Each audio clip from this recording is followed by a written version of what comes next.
What's happening, everybody? Who's ready for the final day of the GKR Fall Split? Let's go. 4 teams battling it out for the championship of this fall split. I don't know about you, but I love championship days. Something about them.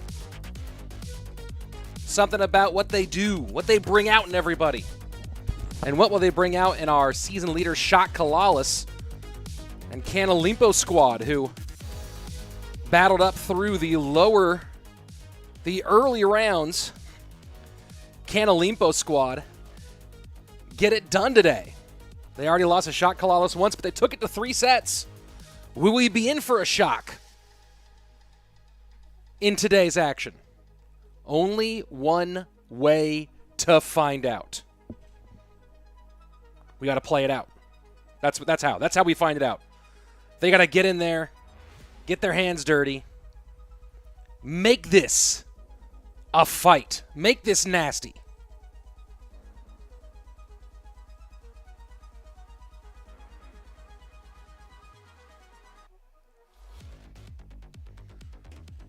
Lineups to kick things off. Our 1v1 best of 3, or 3v3 best of 1 set. Pedro versus CAPGUN, Vitor versus Wallace, then Adriel versus Fram, then King of the Hill, Ruben, Adriel, and Mohamed Light coming out for SKC, Fram, CAPGUN, xAlee out for OLIMPO squad. Then finally, Mohamed Light against xAlee. If we get there, that's what's happening.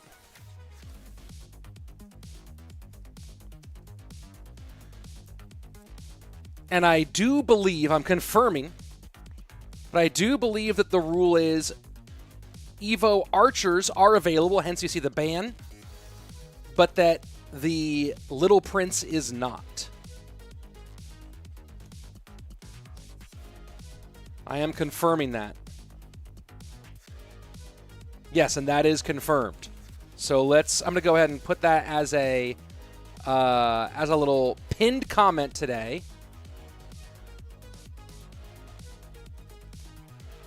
So that everyone who comes in here can see it and then ask me anyway because they don't read. Here we go.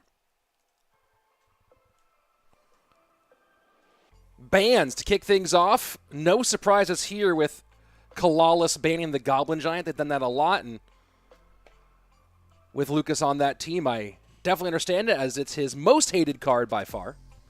Evo Archer's the other ban. Just let's not deal with those here in this matchup. OLIMPO squad taking Minor away from a team that has lots of very talented Minor players. Pump banned as well to take off Golem, which we know we've seen Mohamed Light go to a bunch. And the Evo recruits, which are so powerful.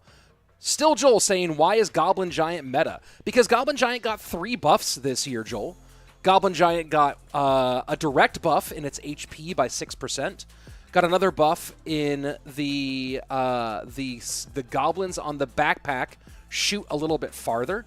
And then there was one more buff that was to spear goblins themselves that increases their attack speed slightly. So 3 buffs that all came to the Goblin Giant, hence it being meta.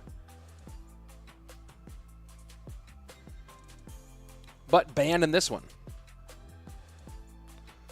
So we will not be seeing it in today's matchup. And I see some of y'all coming in, it looks like, from the Clash Royale app. Welcome. This is the finals of the fall split for GKR. 4 teams battling it out for the fall championship. There will be one more split later this year in the winter. We'll have some alerts on screen today for you to take a look at and see when you can get on the action in the future. Format set number 1, the 3v3 BO1s. Each team puts forward 3 players. The players each play a 1v1. Pedro versus CAPGUN, in this case, Vitor versus Wallace. And then if they split the first 2 games, then it will be Adriel versus Fram. That is our plan today. A little hellos to people. I see Sewer, Florin, Anchor Sharma in here. Still Joel. Todd Maples says hello. Virtual Vision says hello. And you know what? How about this? I say hello as well. How are you, everybody? Who's ready for some Clash Royale? You know what? I just realized I need to do one more little setup thing for myself. There we go. Got it. And now we can come back out here. Rich Noob, sup, brother? Love here in California. Rancho Cucamonga, to be precise. Show from Rising Sun Esports here to watch the action, as Rising Sun will be in our second semifinal today. We're going to be doing both semifinals, the third place match, and the championship. Todd Marples, not Maples, Marples. Well played. You can say hello. Yes, I can. Good to see so many of you. Given Rusher saying, is it just me, or are all the cards that used to be bad now being used, and all the cards that were good now bad? I mean, that's kind of how the ebb and flow of balance goes to a certain degree. But I wouldn't say all. Wouldn't say that's a zero-sum game. Let's go ahead and jump in to game number 1. CAPGUN and Pedro. CAPGUN, if you don't know, very talented player out of Egypt. Part of that Egyptian championship squad in World Royale League. And, of course, Pedro going to be playing as part of our CRL World Finals this year after a really phenomenal year, both in competitive play and some really solid performances in ranked as well. One of those few players to put 2 different accounts in the top 10 in the same season for a finish.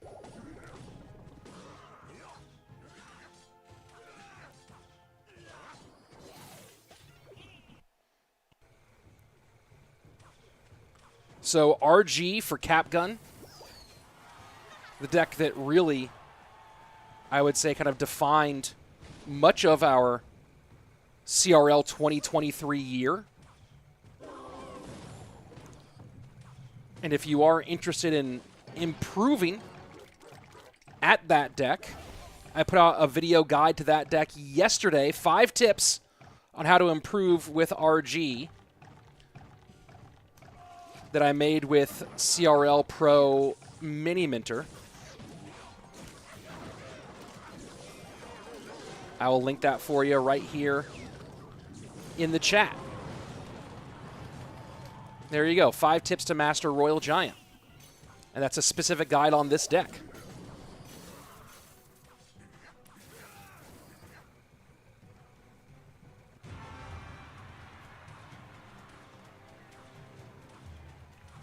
So far, slight lead here for Pedro, who, that is some serious light flashing on his face. Is he playing with the brightness on the brightest iPad of all time?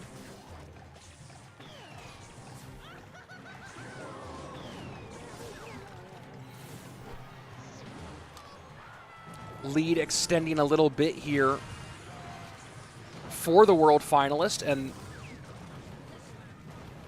does not get the hogshot EQ damage in, though. CAPGUN struggling a little bit here, as you might expect.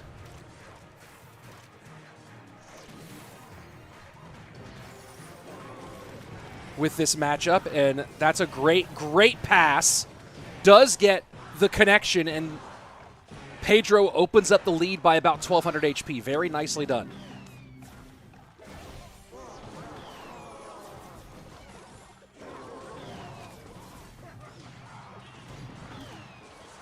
And a King Tower activation very late in this game. And Mother Witch getting involved late as well. Just a tough situation for CAPGUN.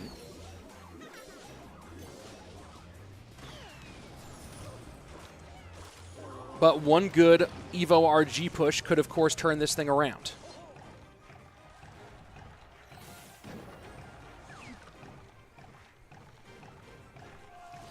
672, 1711. A little over 1,000 HP to make up here for the Egyptian. He goes his Evo RG into the strong side lane.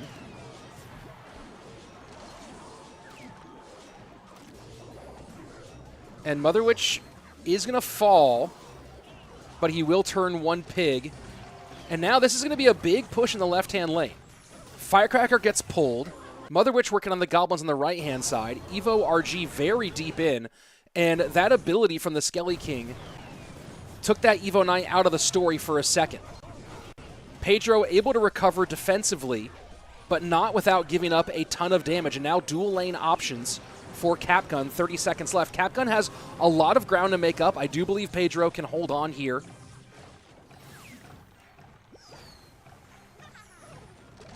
But he cannot make any mistakes. Cycling back to Tesla. Log does not knock back that Royal Giant. I don't think that's a problem, though, and CAPGUN shakes his head. Well defended. The Evo RG not going to be in time, and that is a Game 1 win for Pedro.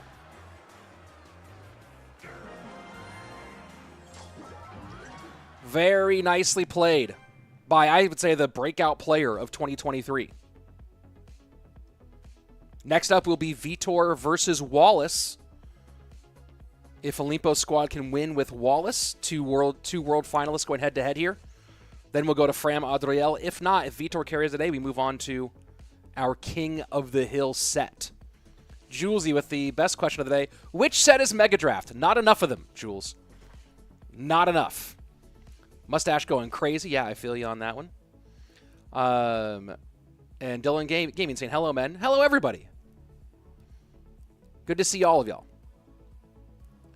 We should be getting this in here fairly soon. Vitor and Wallace just did a best of 3 on my channel that came out this morning, folks.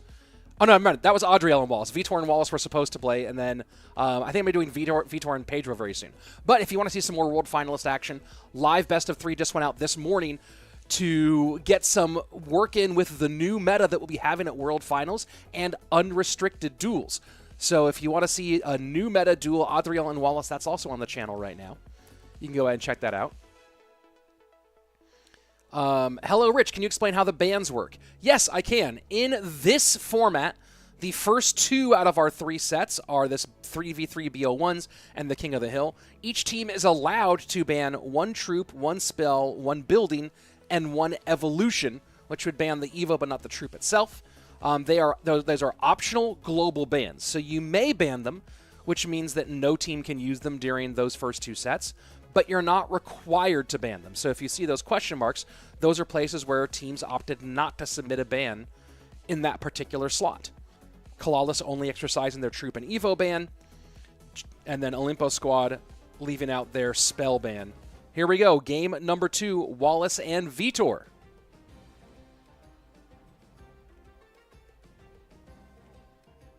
Is that the arena music? That's kind of crazy. Oh, Jules didn't buy a World Finals ticket. Oh, Juso didn't buy a World Finals ticket. Oh, no. Got to figure that out, bud. I see those discs back there. What's your PDGA rating? Great question. I have only ever played 1 sanctioned tournament, so my rating is pretty mid, but I'll be playing more sanctioned tournaments hopefully in 2024. But my PDGA number is very low. It's 32975. I've been a PDGA member since 2007.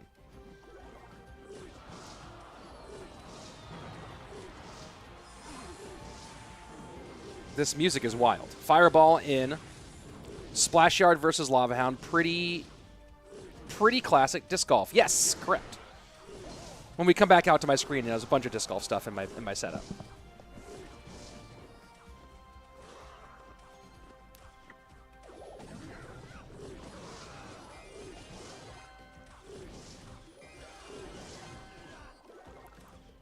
Vitor with a big breath here.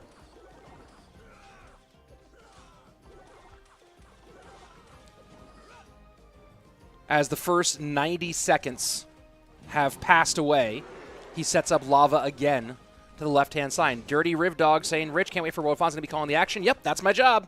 I will be there. Very excited. It's going to be a great World Finals.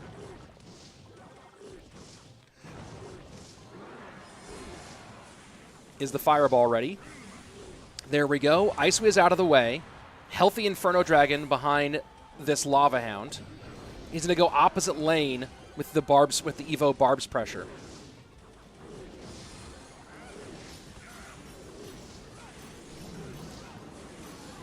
I like this timing on the balloon. And a little oops as Wallace misplays that NATO dramatically. That must have been a misclick. That must have been he meant to play something else there. Because that was a brutal error. And just like that, it's going to be set number 1 for Shot CALALAS.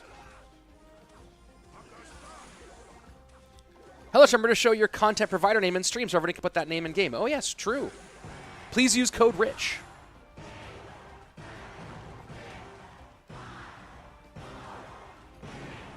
So, Vitor, wearing the stress on his face as he often does, set number 1 pretty quick and easy for Shot CALALAS, as Wallace has the mistake with the NATO. And we're on to our second set here. The King of the Hill, Ruben, Adriel, Mohamed, Light for Shot CALALAS, Fram, CAPGUN, ALI for OLIMPO squad. Mohamed Hani saying, I don't think we'll see Mo today. Well, we'll see 2 matches for Shot CALALAS because every team is playing 2 matches today because we're seeing both semifinals and the 3rd place match and the grand final. So there you go. What's PDGA rating? That is your a number that is based on your performance in officially sanctioned disc golf tournaments from the Professional Disc Golf Association. So I have been a member of the PDGA for a very, very long time, but I've only ever played 1 sanctioned tournament, and it was it was a pop-up 1-day flex start at a course that was a temporary course that I'd never played before. So my rating's somewhere in the 800s. It's not great, but I've only played 1, so hopefully I'll play some more and be able to bump that rating up over 9 where it should be. You the man, mate. You're my favorite caller for sure. We are both on Twitch and YouTube, by the way, folks. Depending on where you want to watch, we have options for both of you. For real, my ranking is 890. Been playing 3. 890 rating. Very cool. Yeah, I should be over 900. I should very much be over 900. But like I said, my only sanctioned tournament was probably one I shouldn't have played in. But it's okay. Let's see. I hope this time they put Mo first. Probably not going to happen. And, oh yeah, this is a disc golf hat, for those of you who are asking what this is. This is from a disc golf company called Another Round that opens a bunch of tap rooms / disc golf shops around the country. So, yeah, it's a disc who is spinning a disc on his finger. There you go. Can't you watch these games straight from CR? If you have their friend links, you can. Hello, Rich, best caster alive. Oh, that's very sweet. There are lots of good casters, though. But I like that you like me. How good is Heisenberg? Just never misses. Yeah, Calvin's great. He's my son's favorite player. When will the matches start? They already did, and they always start when they are ready. Let's see. Hey, Rich, what's up? Says Naseed. Good to see you. Let's go ahead and jump into the first round, the first game of King of the Hill.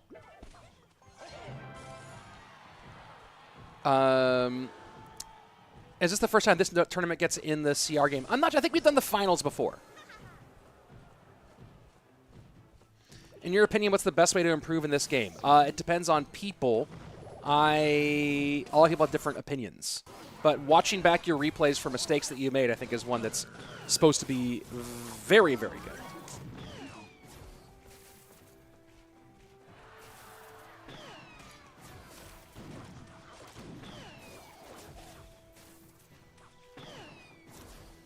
So, Hoggy Q again for CALALAS.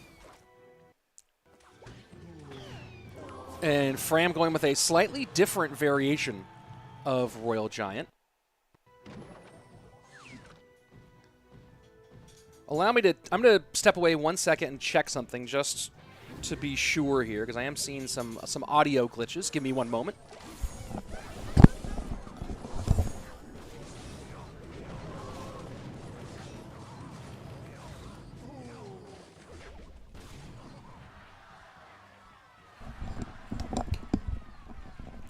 All right, those must be from coming from the production, from the production studio. I'll check with them on that one. David asks, why do you always wear glasses? Because it's so sunny in this studio.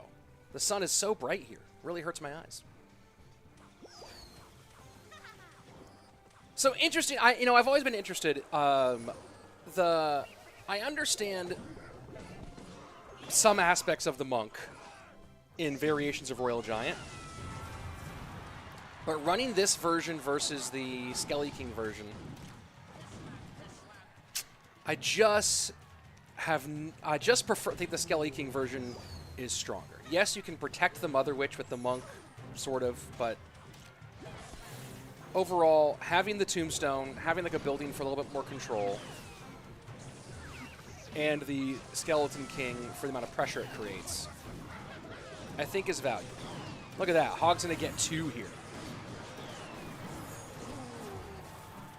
And so far, Shot CALALAS just riding these Royal Hogs all the way.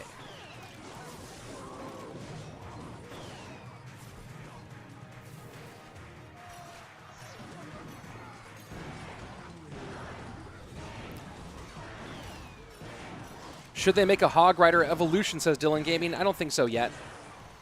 People already complain. People already wrongly complain that Hog Rider is OP. So adding an evolution for it would be kind of extra.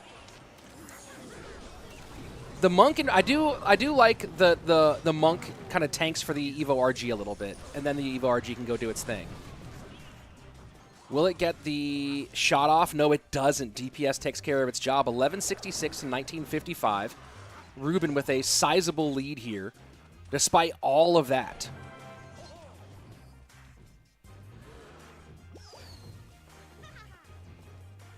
Goresh saying, tips to become a pro in CR. Win more games than you lose.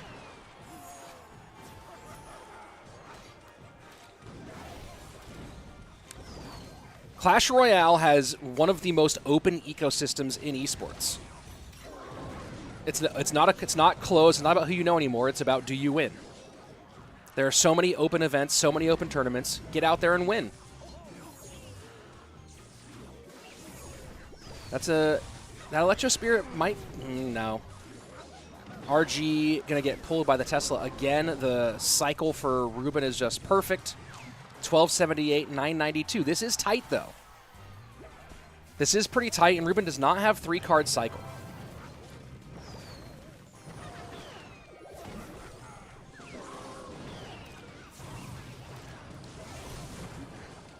And that's tough because he does have to split the Tesla and the Firecracker. This Hog is maybe a deciding factor here. The Hog does get pulled, EQ in. Does the Hog get a shot? It does. And Fram cannot believe it. All of that, and the Hog still gets a shot there. And then that will finish it off. GG, well played. And that's it.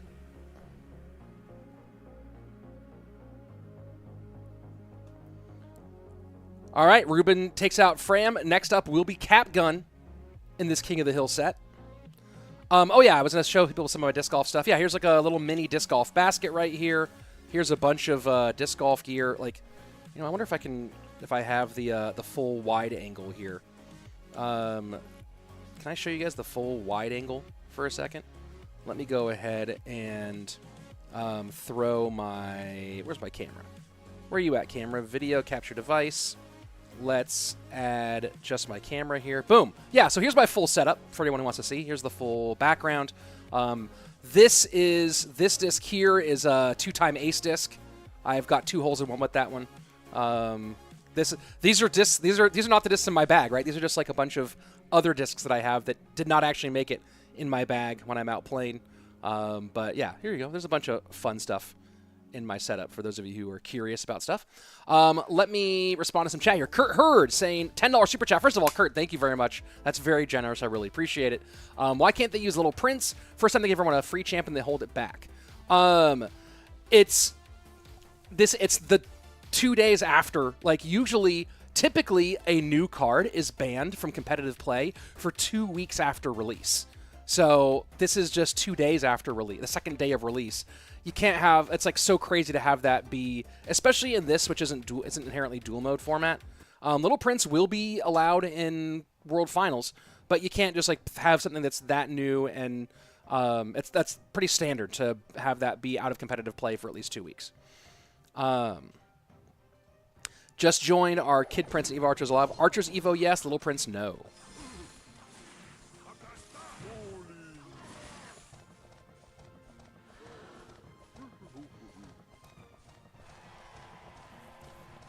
All right, so CAPGUN, either Graveyard or Loon, we'll see. Ruben looking like GY. Oh, never mind. I keep forgetting. Like, my brain won't accept Bowler E-Giant. I don't know why, but my brain just won't accept it. Is Evo Firecracker still, or should I switch to Evo RG? It should. It depends on what your deck is like. Do you play RG? Then probably not Evo Firecracker.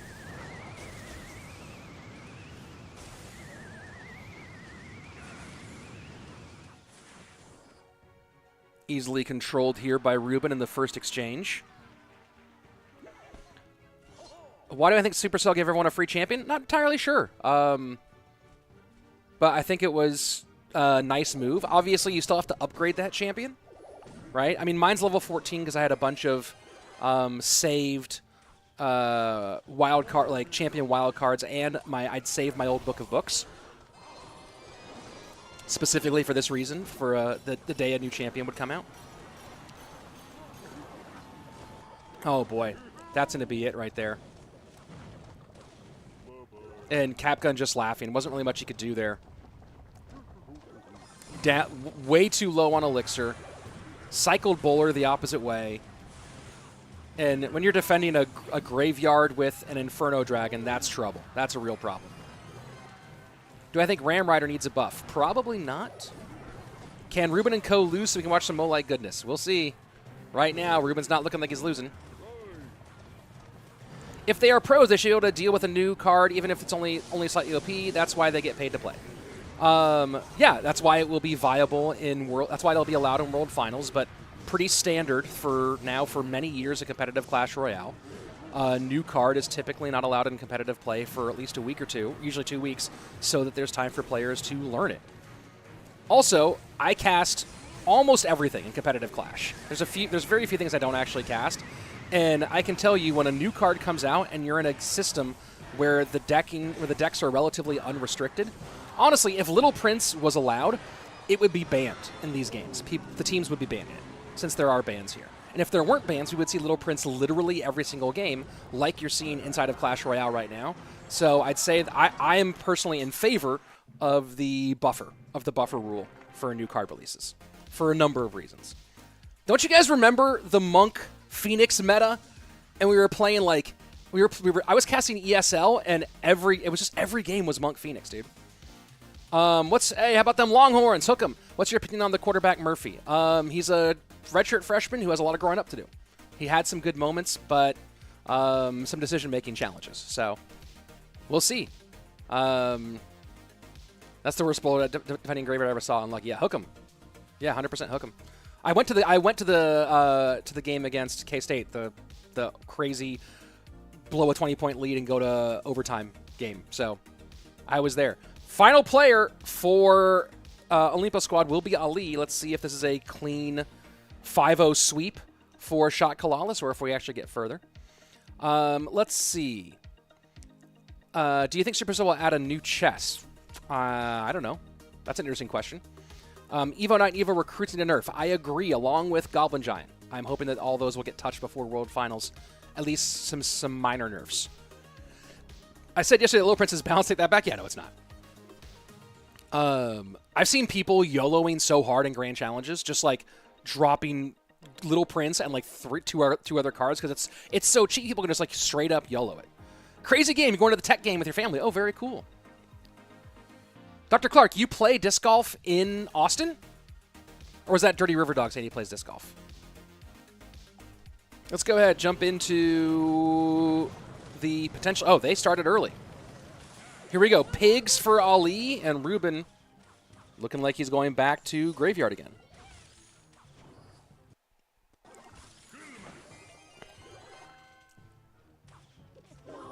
Do Evo Archers not count as a new card? No, they're just an evolution. And, you know, it's also up to the individual promotion. It's not like a rule that Supercell enforces. It's kind of a general convention.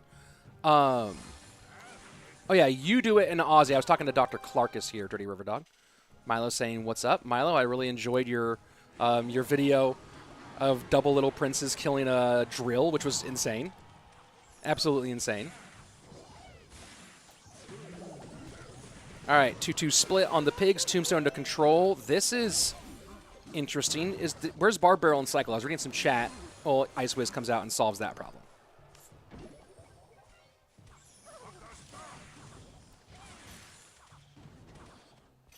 Let's see. Rich, do you think Tornado needs a nerf? I think Tornado is the only thing that keeps a lot of the meta in check. Oh, boy. EQ will clean that up. I like these skellies here behind those pigs. Those are smart skellies for Ali. Very smart. Forcing out that bar barrel, maintaining the elixir lead. Very, very smart play by Ali there to press his advantage. I think NATO is one of the few things that really keeps the meta in check. So, I don't know. I think that if you nerf NATO dramatically, it depends on what that nerf looks like, but nerfing it could dramatically, it would be one of the most seismic shifts in the meta, potentially. Please tell who is Ruben. Who's Ruben? What are you, new? 2020 World Champion, carried Team Queso to that World Championship. Top 10 player all time.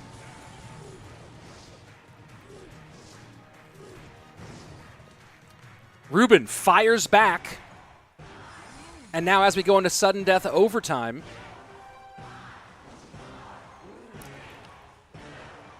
how will he fare? The Earthquake is really critical in this for Ali. It's actually his best defense against that Graveyard, as you'll see. For those of you who play Hog EQ or Pigs EQ and struggle with Graveyard, it is one of the biggest keys to being able to actually win these kind of matchups. Whether he wins it or not is a different conversation. But Ali is doing a fairly fine job here. He does need to start creating some pressure and using that 3-card cycle to put a lot of pigs on that right-hand lane. That was rough. That was rough for him. That's poison value he did not want to give up. EQ in reply, 1280 to 1188, minute and 8 seconds left. Early cannon. His cycle must have been a little bit funky. Pigs into the right-hand side. He's going to try to use this 3-card cycle here. That's what Ali's goal is right now, is preserve the Archer Queen and 3-card cycle like mad here in triple. Does not have the Queen ability for this left-hand lane, and that Evo Knight just counters the Queen so hard. And now he is back to another set of pigs, and the nice prediction on the Tombstone here. But the NATO just controls. Ruben's in a pretty good spot here. Ali has to play this for defense as opposed to trying to use the Earthquake on defense because now he needs the damage. He also needs to break past the Tombstone here. He will get the Tombstone down. Archer Queen out of the way. 578 to 840. NATO controls nicely. King Tower activation is key. And this should be it, folks. This should be a easy 1, 2, 3, 4, 5 for Shot CALALAS. Ruben with the King of the Hill sweep, which he has done so many times before, and now does it here in the semifinals at GKR to put Shot CALALAS into the championship. And that's a pretty easy MVP call there. Very easy MVP call. Very nicely done for Ruben. GG, well played. Shot CALALAS.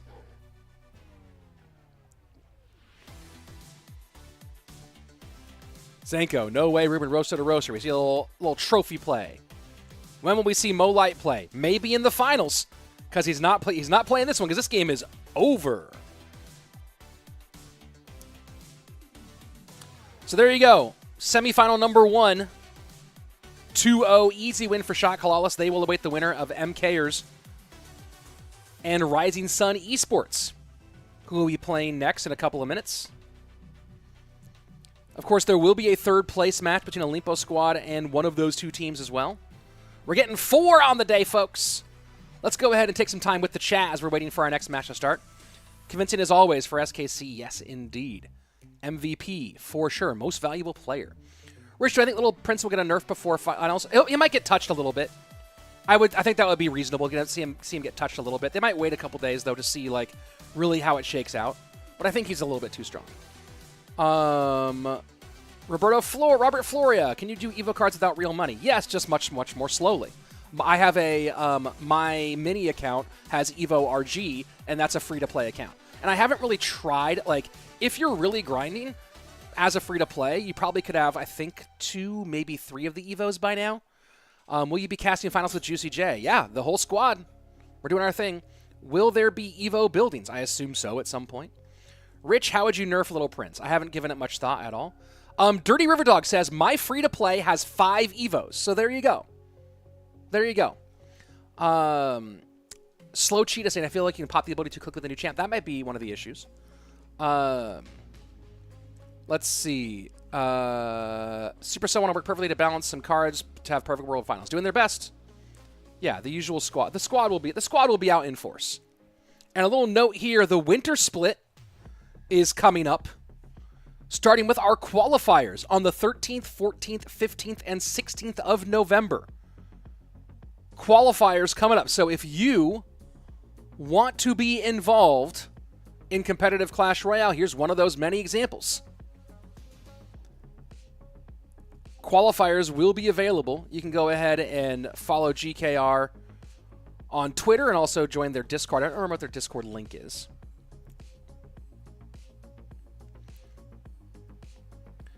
When is finals? For what? For GKR or for CRL?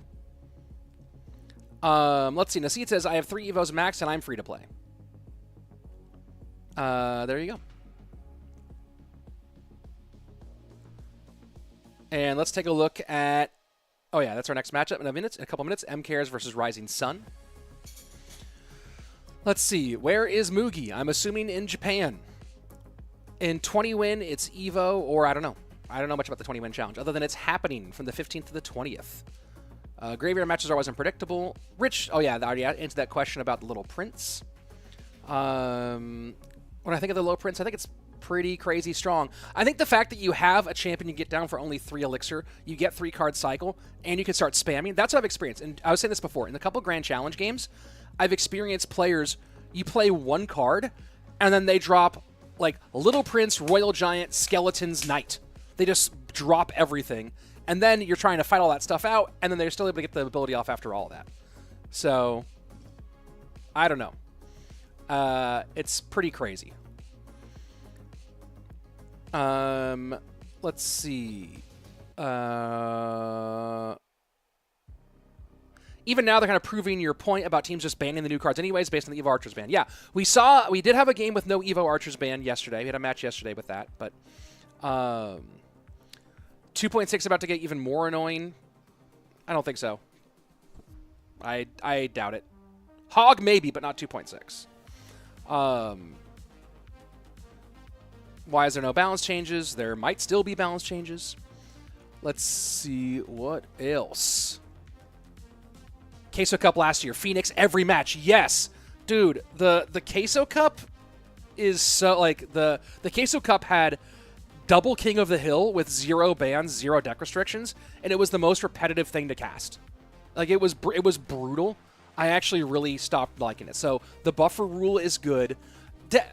Competitive Clash Royale needs one of 2 things, right? Or one of 3 things. It needs to either be in duel mode, so you can't just repeat cards and over and over and over again.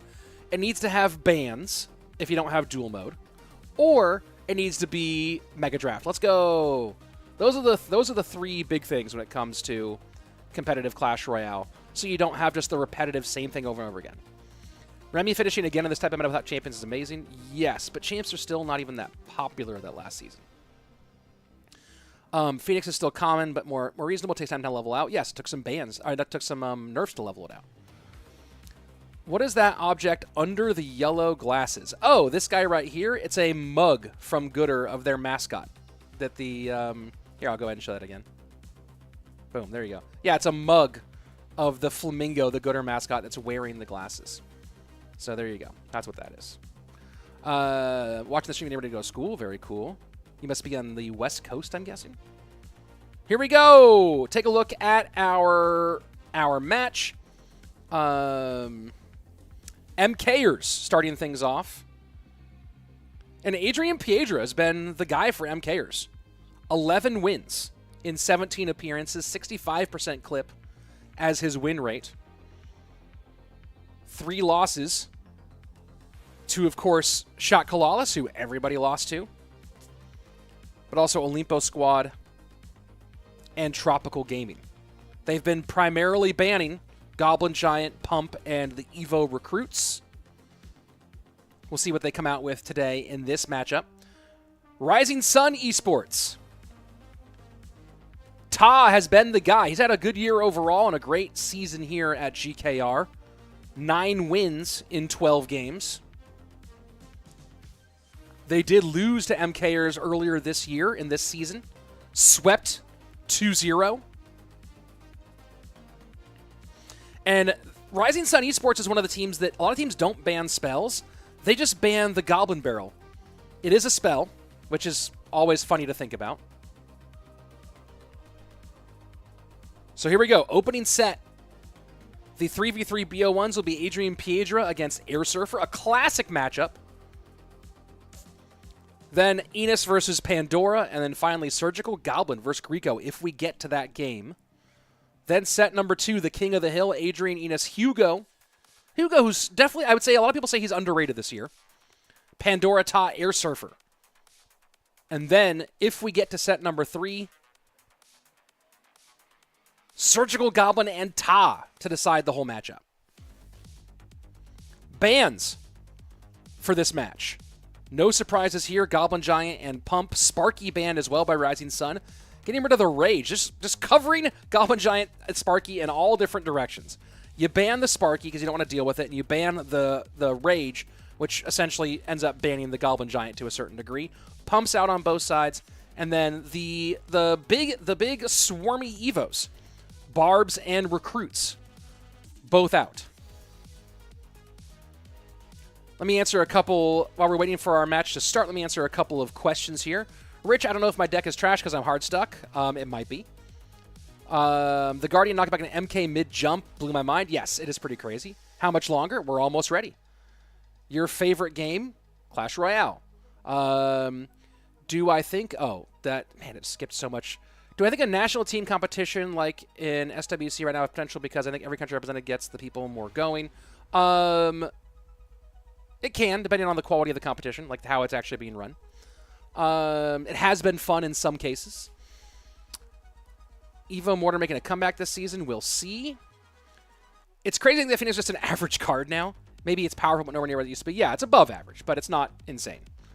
When is the next 20-win challenge? November 15th. I lost to Ardentoas in the global tournament and didn't get a good finish. That's an interesting fact. I was doing some CRL prep last night. An interesting fact about Ardentoas. He, in 2022 and 2023, in both seasons, he won the 5th golden ticket in an event that Mohamed Light did not play. So, very interesting. He won the All-Stars event, which was America's only. Maybe it might have even been LATAM only last year. And then he won the 5th golden ticket monthly final this weekend. And notice the Evo Archer's not banned, so we're getting a double look at the evolved Archers in this one. Fascinating. Electro Giant for Airsurfer. The Aztec Eagle coming out with what I can only assume is pigs.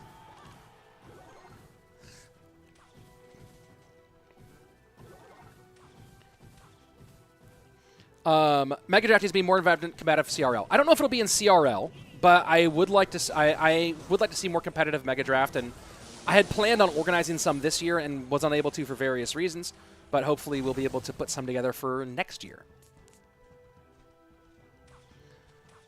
Zojek, is this just 3 1v1s?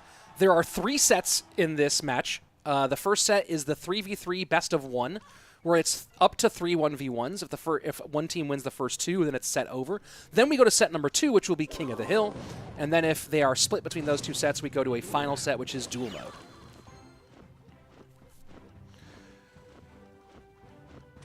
I'm going to... No, there's no emoji.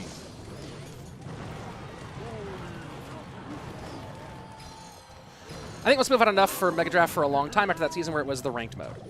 I mean, that was a while ago, and Mega Draft is the best competitive mode in Clash Royale. It's the most competitive mode. It's my favorite. It's not an opinion, it's a fact. And Mega Draft for the Snapdragon Pro Series was super fun. It was some of the most fun I've had casting this year. The draft portion, the draft is so fun. Basically, Mega Draft comes down, whether you like Mega Draft is whether you like the draft portion or not. I love the draft period. I think it's fascinating. It's way more fascinating than people picking decks before they go into a game, and then the matchup might already be decided.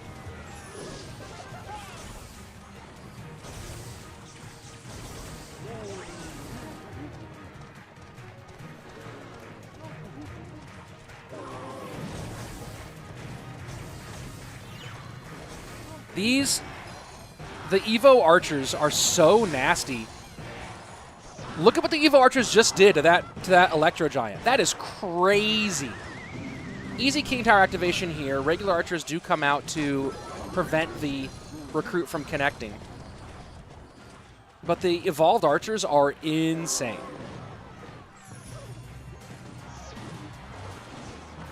Hog to the right-hand side. Tombstone will control. Does get through because of the support and gets a very important shot.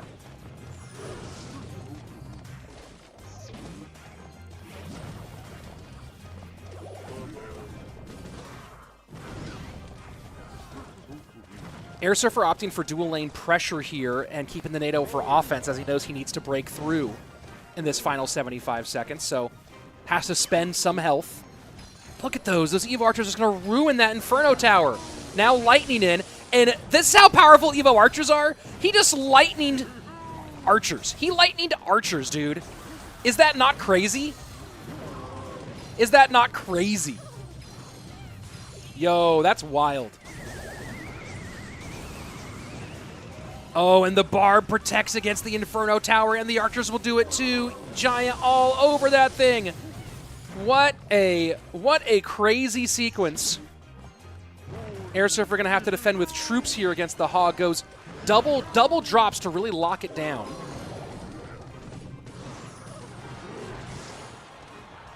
And AdrianPiedra just struggling here. NATO will finish it off.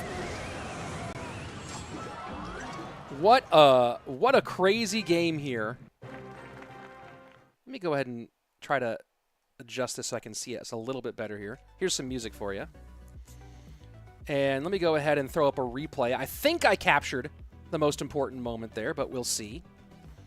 Let me go ahead and throw that replay on for you. Here you go. Oh yeah, just check this out. Look at what these evolved Archers do to that Inferno Tower. Bye-bye from a million years away. And then they're so strong that Airsurfer, it's worth it for him to lightning the evolved Archers.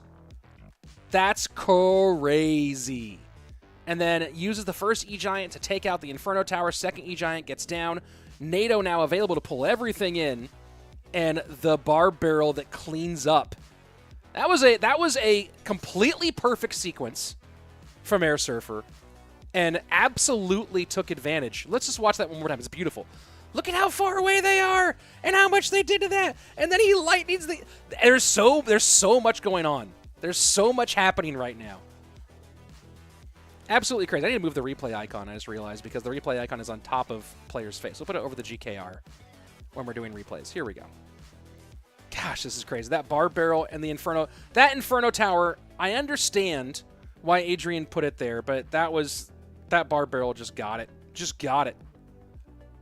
GG. All right, looking at our matchups, that was Adrian and Airsurfer. Let's go to game number 2, Pandora versus Enis. Delivering on just the bowler. Sad face. What's your go-to disc golf brand in your bag? I primarily do a mixture of Innova and Discmania. I have some Mint in there. I have some MVP in there.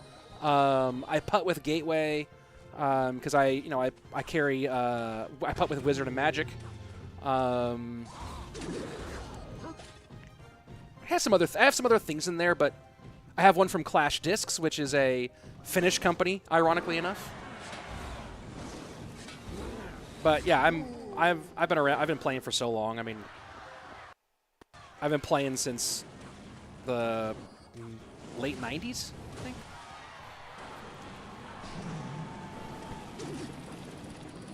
Okay, so Minor Loon with Evo Archers is fascinating.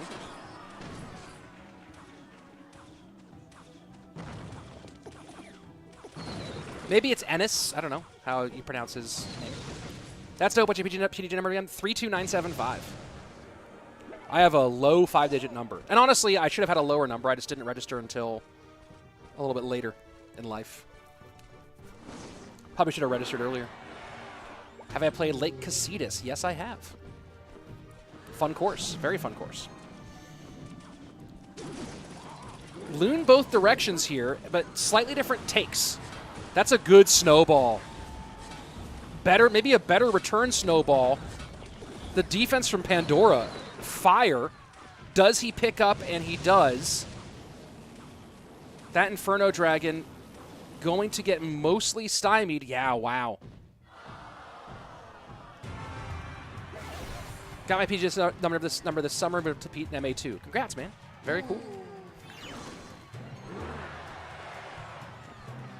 That was a nice defense out of Pandora.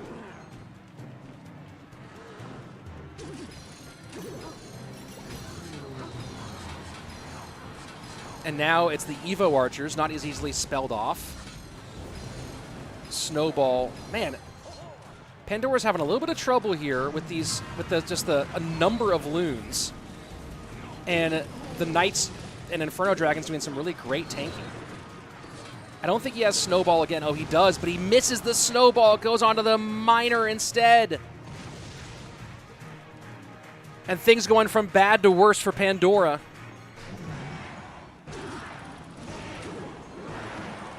Nice little Miner to get in front of the Inferno Dragon. Archers take the Inferno off the board. Will the Miner be enough? And yeah, that's just spell it out. GG, well played. Pandora trying to see if he can put enough pressure on to win this thing quickly, but that's not going to happen. Little A-OK. Snowball, Miner. We are tied up going to game number 3, folks.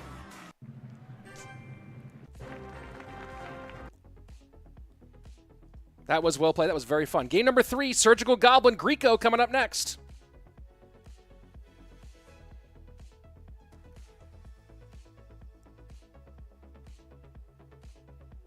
And Toddward saying Pandora not looking World Finals ready. I'd say that you're not wrong.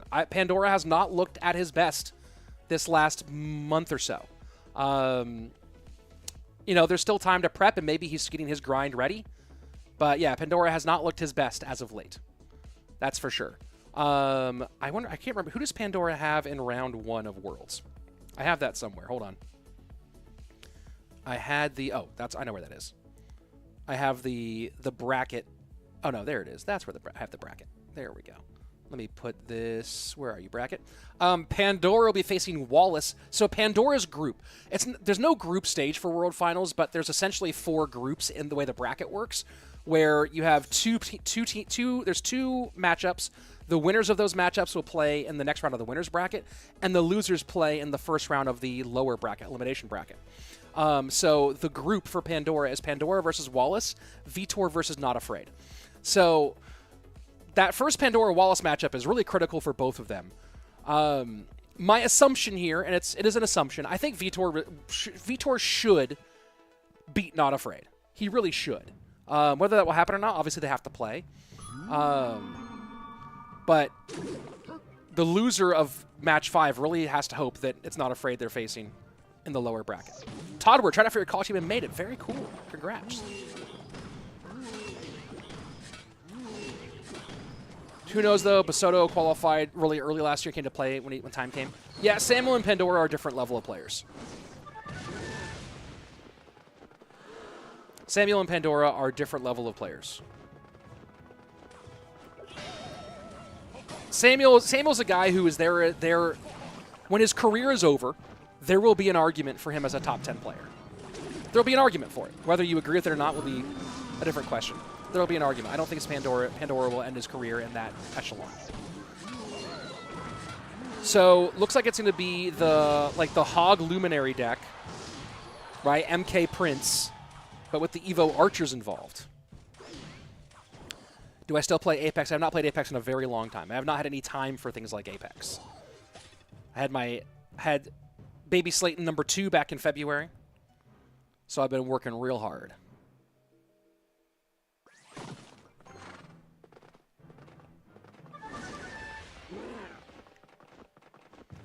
Samuel came in a tournament. Yeah, people forget that Samuel got 3rd last year.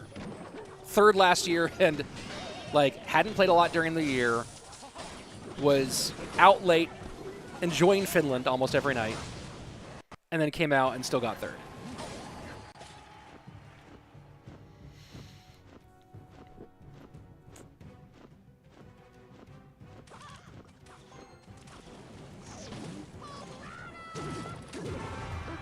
Bomb tower out of cycle, so has to snowball knight it, and will take 1 shot for his efforts. Surgical Goblin so far so good here. Archer's out of cycle, so goes Skelly Drags. A little bit of body block against this Loon. He will survive and just take death damage out of that. And then big send on the right-hand side. Goblins have to come out because the bomb tower does not pull. And look at that Evo Archer behind the Skelly Drag. It's going to get a lot of damage on the right-hand side.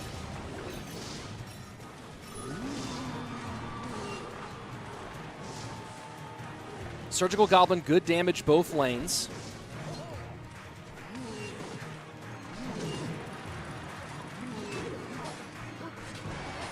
I forgot about Sam playing during a wedding. That's funny. Zap to get the connection here. A double connection. Wow, double connection, death damage, and suddenly a game that Surgical Goblin completely had in hand is in doubt. He's going to throw a Hog behind this Prince, I believe, to try to take advantage of the bomb tower, maybe going down on a cycle, but he can't get to the bomb tower. Knight controls, now Hog comes down. He's going to arrows to try to get the bomb tower out of the way. Miner goes the opposite direction, but bomb tower does get back and picks up, and that Miner is pretty much uncontested. That goes the way of Guriko. And now Surgical Goblin has to get pressure down right now. Snowball and arrows will be enough. No, why did he arrows? Was that just was Guriko trolling? Am I crazy?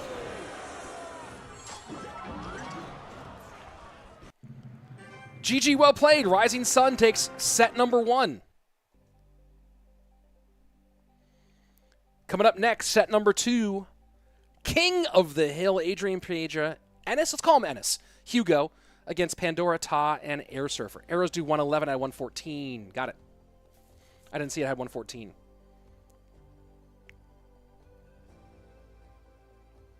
Ah, the snowball. There you go. There we go. How many glasses do you have? Your favorite? I have tons. I mean, you can, if you actually, I'll go ahead and show you the... I have lots. I need to put up that box is missing. I have lots of sunglasses. Too many to name my favorite. I love them all. No, Guriko was not trolling. I forgot arrows do 111 at level 11.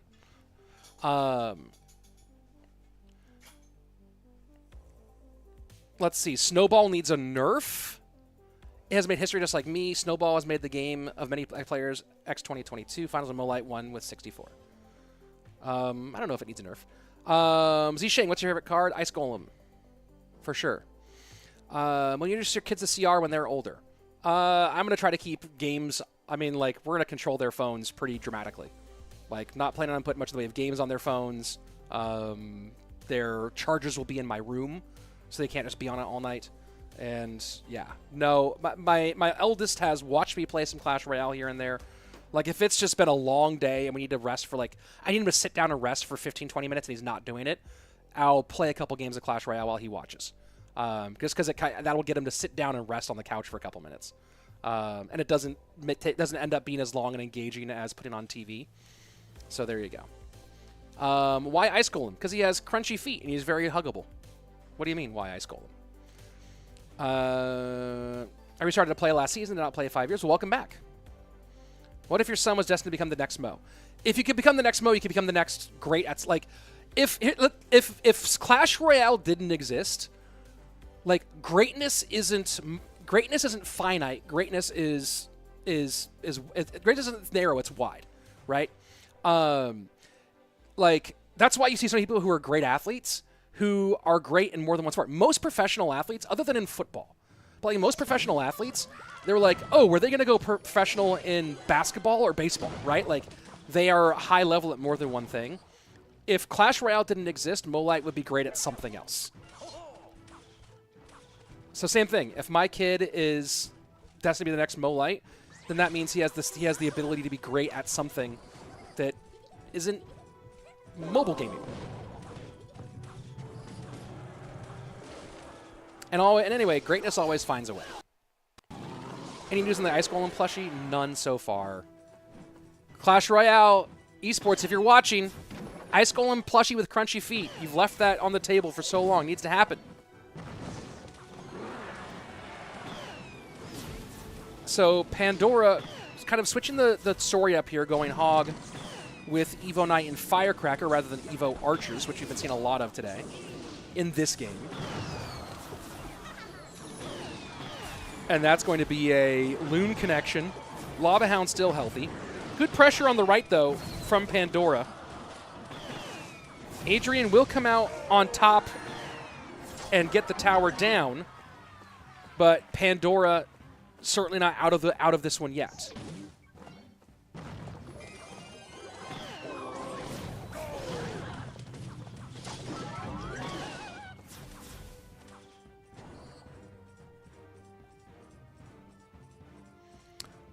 My thoughts on the state of the game. It could use some adjustments, but overall, it's fun.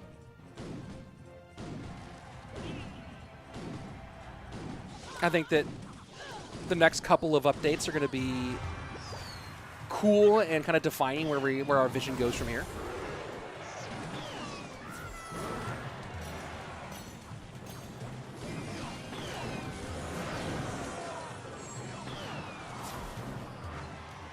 Pandora really wants to put a lot of pressure on this left-hand lane now.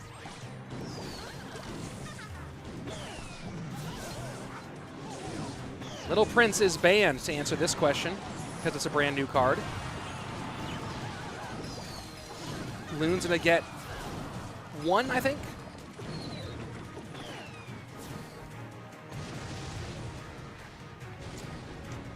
That's I guess that I see why that fireball came out.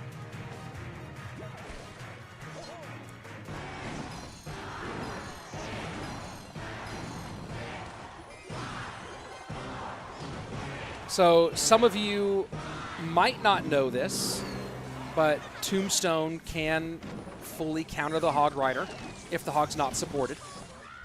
You see that placement there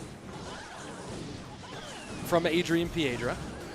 It's not always pull the Hog to the middle. Sometimes if you know there's not going to be support, throw that Tombstone right in front of the Hog, let the Skellies do their work.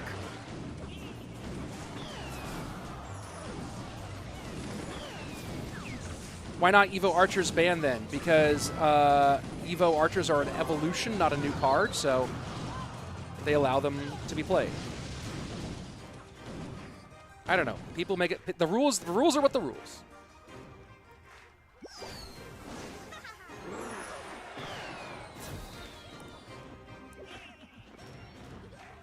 Pandora just does not want to allow any opportunity for a Lava Hound or, more importantly, a Loon. It gets one, Fireball comes out, does not get the second. 334, Adrian in trouble.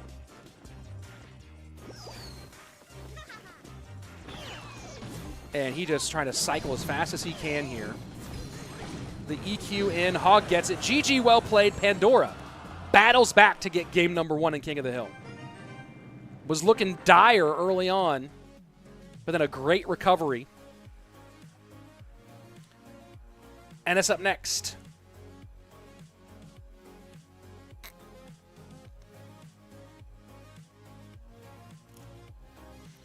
I think they bring a new spell in. Maybe, one day. Not sure what. Didn't even play his last card. That happens.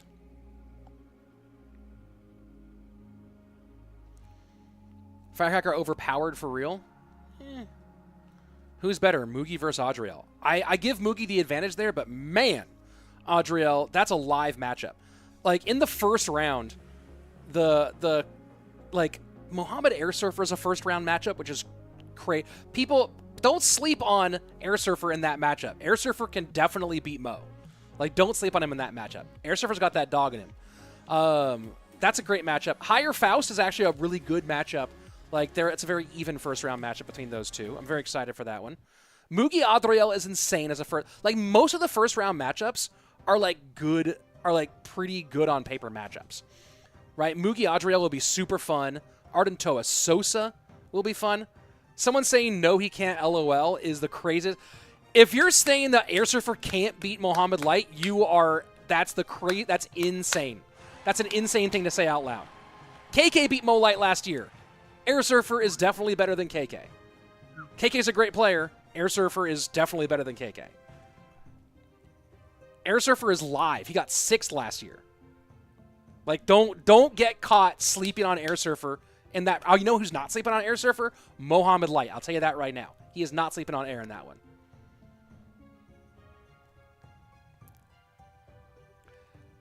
You will see. Mo might win. Mo is favored. I'd probably give Mo a 60-40, 65-35. But anyone saying that one person can or can't beat somebody is insane. It's an insane thing to say out loud in a game where matchup is such a critical part of it, and where you have a player the caliber of Airsurfer. That's just a nutty thing to say out loud.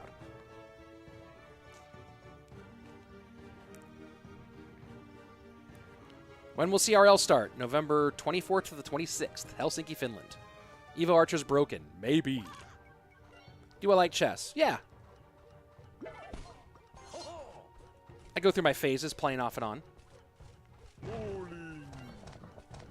So, Bowler E-Giant, maybe?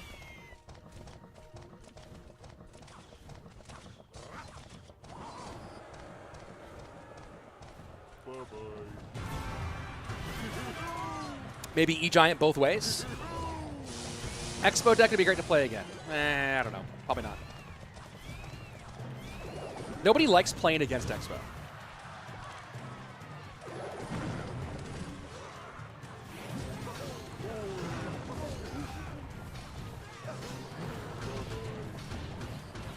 Wow.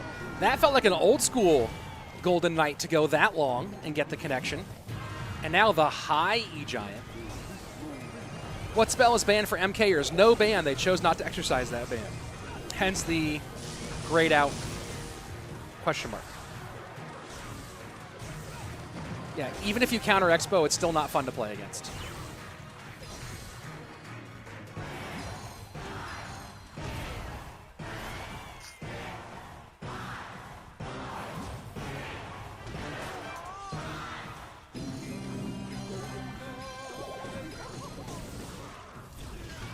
That's a good Golden Knight dash to clear off those Evo Archers. Very important Golden Knight dash. Gets the Phoenix Egg off with the bar barrel. This is a good sequence, but he's not going to get much out of it. It was more about preventing what could have been a lot of damage. Does Golden Knight... Oh! Golden Knight got to another dash, but didn't quite get, and you see him shake his head there. Enis is like, I wish that Golden Knight had gone to tower, but the bowler wasn't quite up high enough yet. And that was a pretty hefty spend there. And now he's shaking his head. He knows that he is thirsty. Look at this. Down to 1 elixir. E-Giant is still pretty healthy. Bowler now behind. Archer's behind.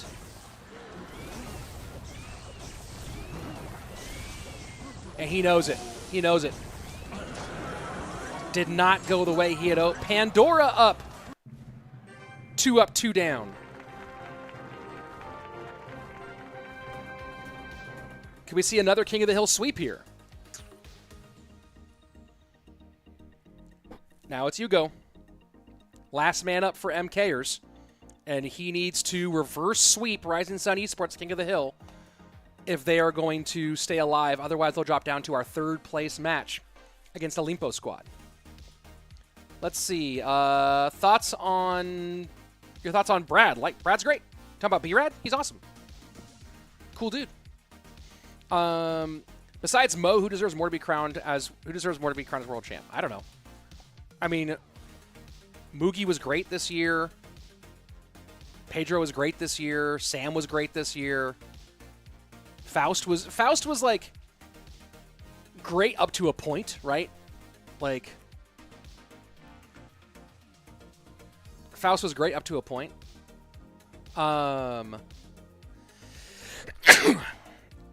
Julesy, thoughts on Morton's level right now? I have no idea what Morton's level is right now.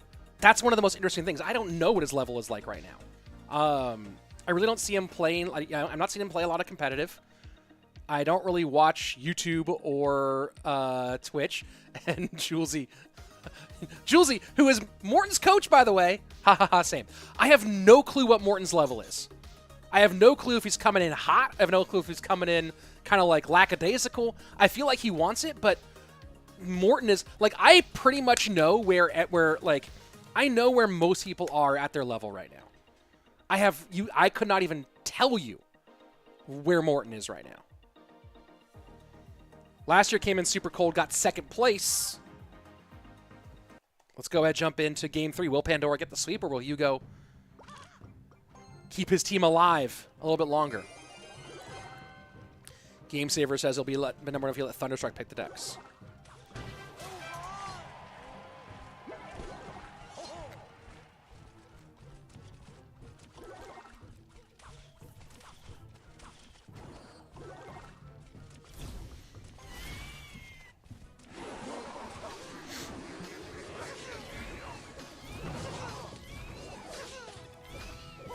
This guy's saying Morton quit CR, which is insane because Morton streams and makes YouTube videos like basically every day.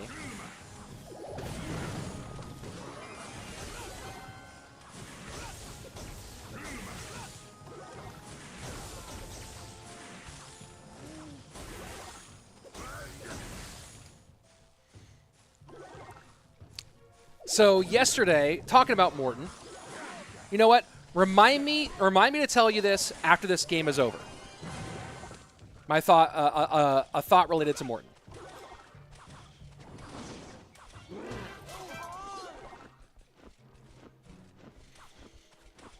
E-Giant again for MKERS here.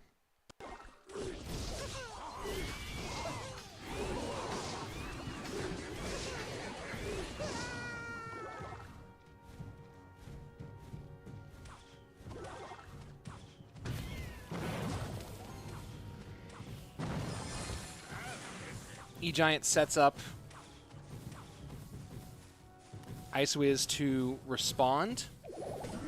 I think when we saw this matchup last time, I don't think Evo Archers were in the E-Giant deck, but I could be wrong.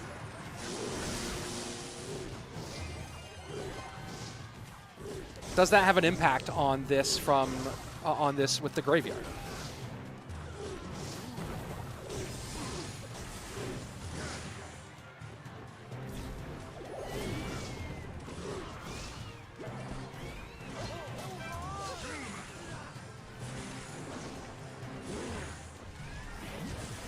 So a little lane switch away from the alive Ice Wiz. Let's see what these Evo Archers do. They are able to get the Barbarian out of the way. And yeah, Pandora's like, come on. What a defense. What a phenomenal defense. And then a nice high E-Giant to prevent the support for this Graveyard. Graveyard won't get much here. Elixir advantage right now for Hugo, who, yeah, going to go ahead and NATO all this together. Does not... The NATO Golden Knight combination to destroy everything and get on your tower has not been as powerful for ever since that nerf. It just feels like you don't see Golden Knights get on tower from that very often anymore.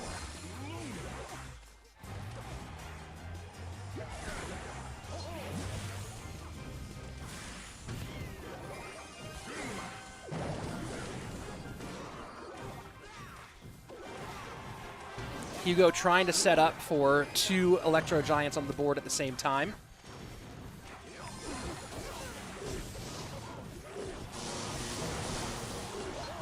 Or at least get one right behind the other. Elixir a little bit too low for that right now, though. We are in triple, and he's going to be back. Has to set up low, though.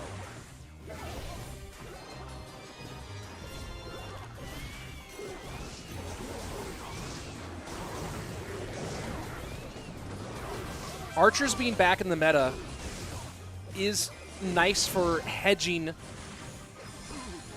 against Graveyard a little bit. And now E-Giant both lanes. Evo Archers behind the E-Giant on the right-hand side. No one's really getting a real breakthrough. There we go. Big breakthrough for Hugo. I don't know if there's any way for Pandora to recoup this damage. He's too low on Elixir. He has to get a Graveyard down. Graveyard in. That Golden Knight's going to dash, though. Bar Barrel does not pick it up. GG, well played. Hugo extends the life of MKERS for at least one more game. 1 down, 2 to go to set us for the third and final.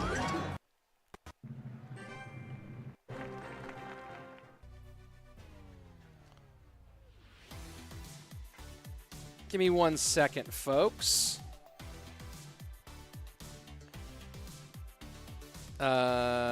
We're trying to handle something. There we go.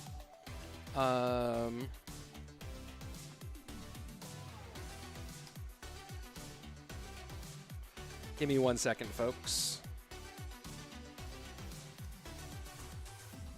I was going to say something about Morton. That's right.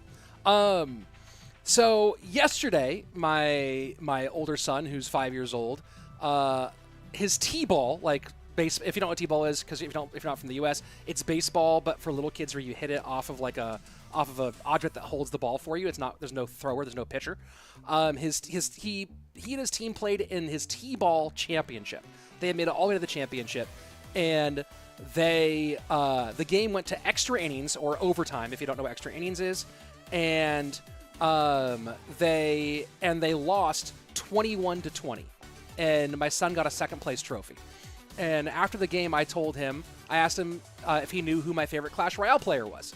And he said no, he didn't. He knows a lot of who the pros are because he sometimes watches the streams when I'm casting CRL, especially when I'm out of the country.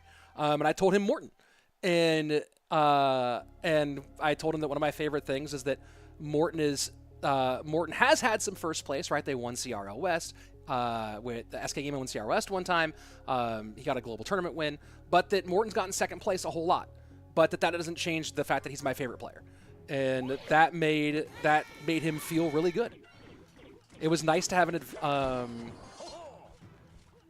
it was nice to have someone who I could point to as an example of someone who's experienced second place quite a few times, but who is still tremendous at their game, and who is someone that people really enjoy.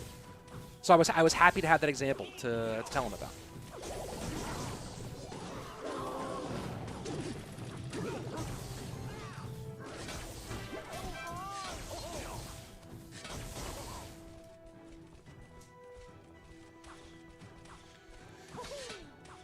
And let's see. Let me.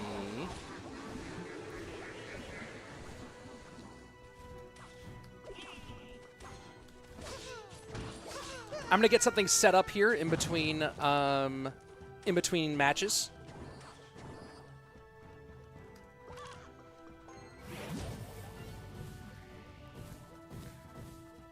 E-Giant again.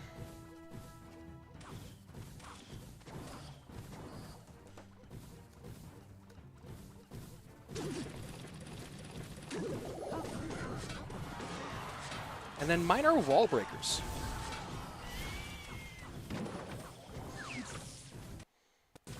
Let me see something here, folks.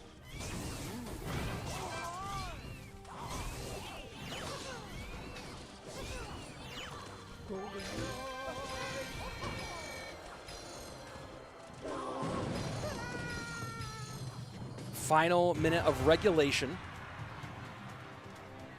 Hugo holding on.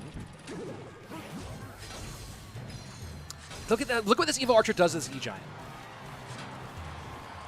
In range, so not a big problem anymore, but look at how much that health got taken off just with those first few shots. It is madness. It is absolute madness. Gresh saying Ta will win. But that's no guarantee right now.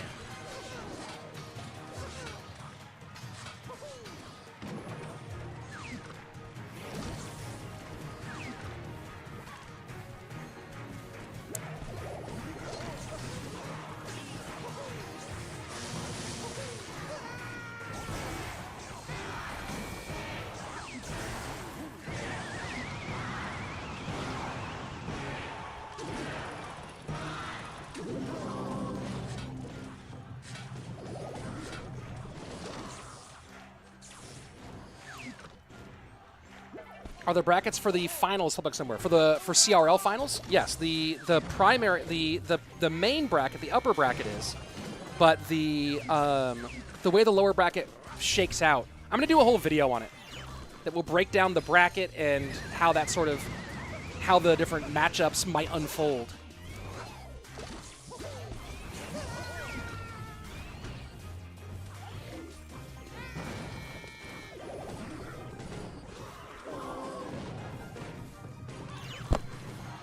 High Evo Archers, poison necessary. Hugo's doing a great job so far. Gets the Tesla to the inside. Interesting NATO for the Golden Knight. Nice way to separate those and get this game back in contention for Ta. Triple Elixir. And that's a good E-Giant. Ta way ahead of Hugo on that one. Wow. Poison does need the value here. Archers come out on top ahead of the poison. Barb Barrel tries to keep them alive, doesn't do it. 38 seconds left. Golden Knight to clear. Tesla needs to get back in cycle here. Hugo might just go ahead and DPS, actually. He does with the Evo Archers. 1594 to 1019. Now the pressure's on for Ta to break through. He has his regular archers, not the evolved ones. 20 seconds left. Log clears. Golden Knight does not have a target. And Hugo, one of his big goals here is just do not give that Golden Knight away to dash onto tower. And wow, the Golden Knight kind of got held up there and couldn't get the dash off. That's going to be Hugo, 2 up, 2 down, and now a chance to reverse sweep and send this to the third and final set. Great stuff from Hugo here.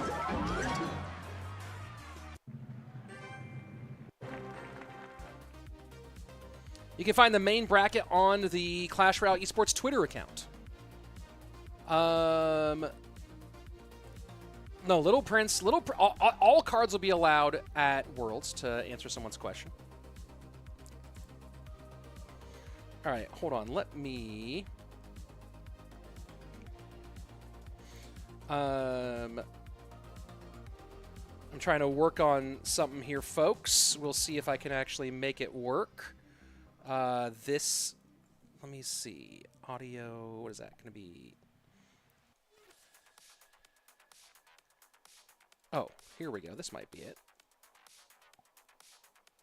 That might do it. Hold on. Hold on, folks. Working on something while we are here in this break. Yeah, there you are. Why are you not visible? Let's unhide that. There we go. All right. I'm hoping to get something here going to add to the show here, folks. So please bear with me a little bit. If Mo does not win the World Finals, then the matches will be luck-based or matchup-based. Other than that, ain't no way he loses. I don't think that's 100% true. Is Mo the favorite? Absolutely. Is Mo beatable? We saw it happen.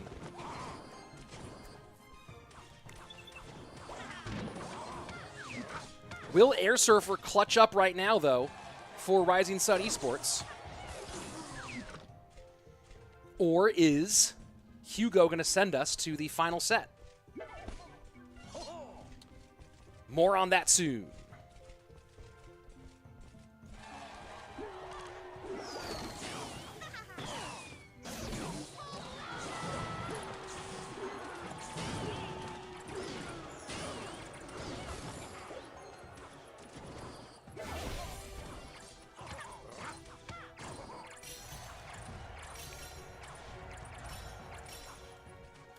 One second, another second, folks. Handling something. I'm assuming this is running Prince as well.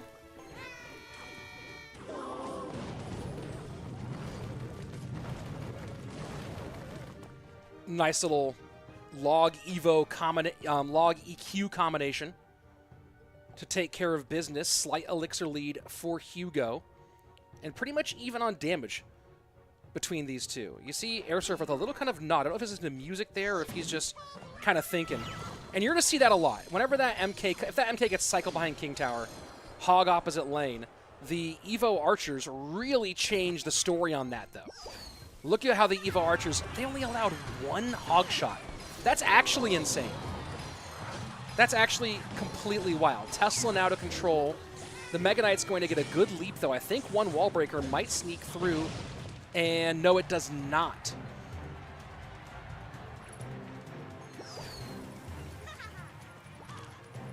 Evolved Archers holding the hog to 1 is wild.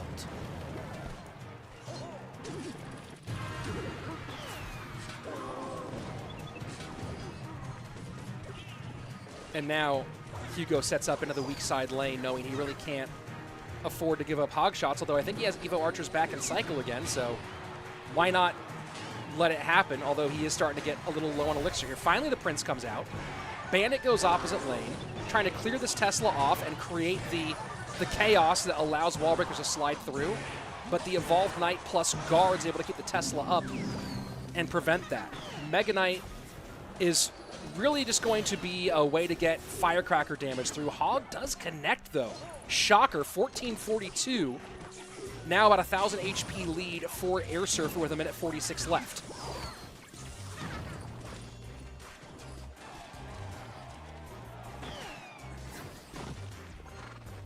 Airsurfer doesn't have a great way to deal with the Evolved Archers when they come out. King Tower activation a little late in the game here for Hugo, who sets up Mega Knight into the hog lane one more time. And this is what you see, right? You don't see Airsurfer swapping lanes and going hog opposite direction. What you see is Airsurfer instead just using that to get a bit more chip here.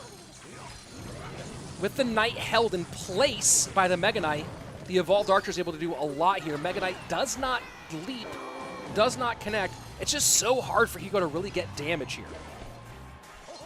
Airsurfer is playing a very smart game.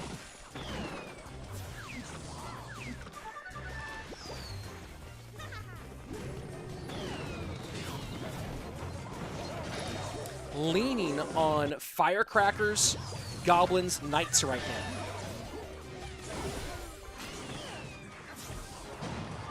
Notice you have not seen a hog in a while. Notice you have not seen a hog in a while. Those of you who are like, why can't I get the wins with this deck that a pro can get? Notice you have not seen a hog in a while. Just sitting back on it, making sure that he's got the defense sus. He's got the win. This hog, that was a defensive hog. Just keeping this SimCity going.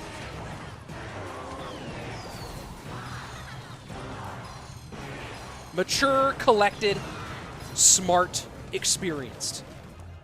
Airsurfer locks it down.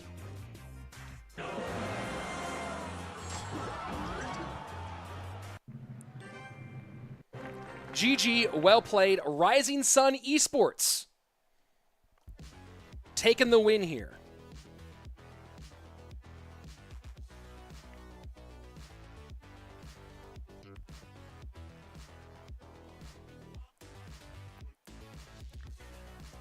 And that's the end of our second semifinal.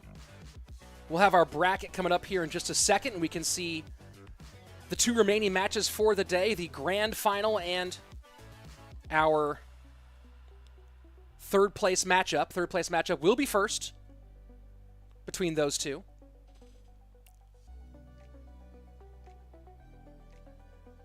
GG Airsurfer. What do you think Will should be the first Evo spell? Maybe Zap, if you're going to do an Evo spell.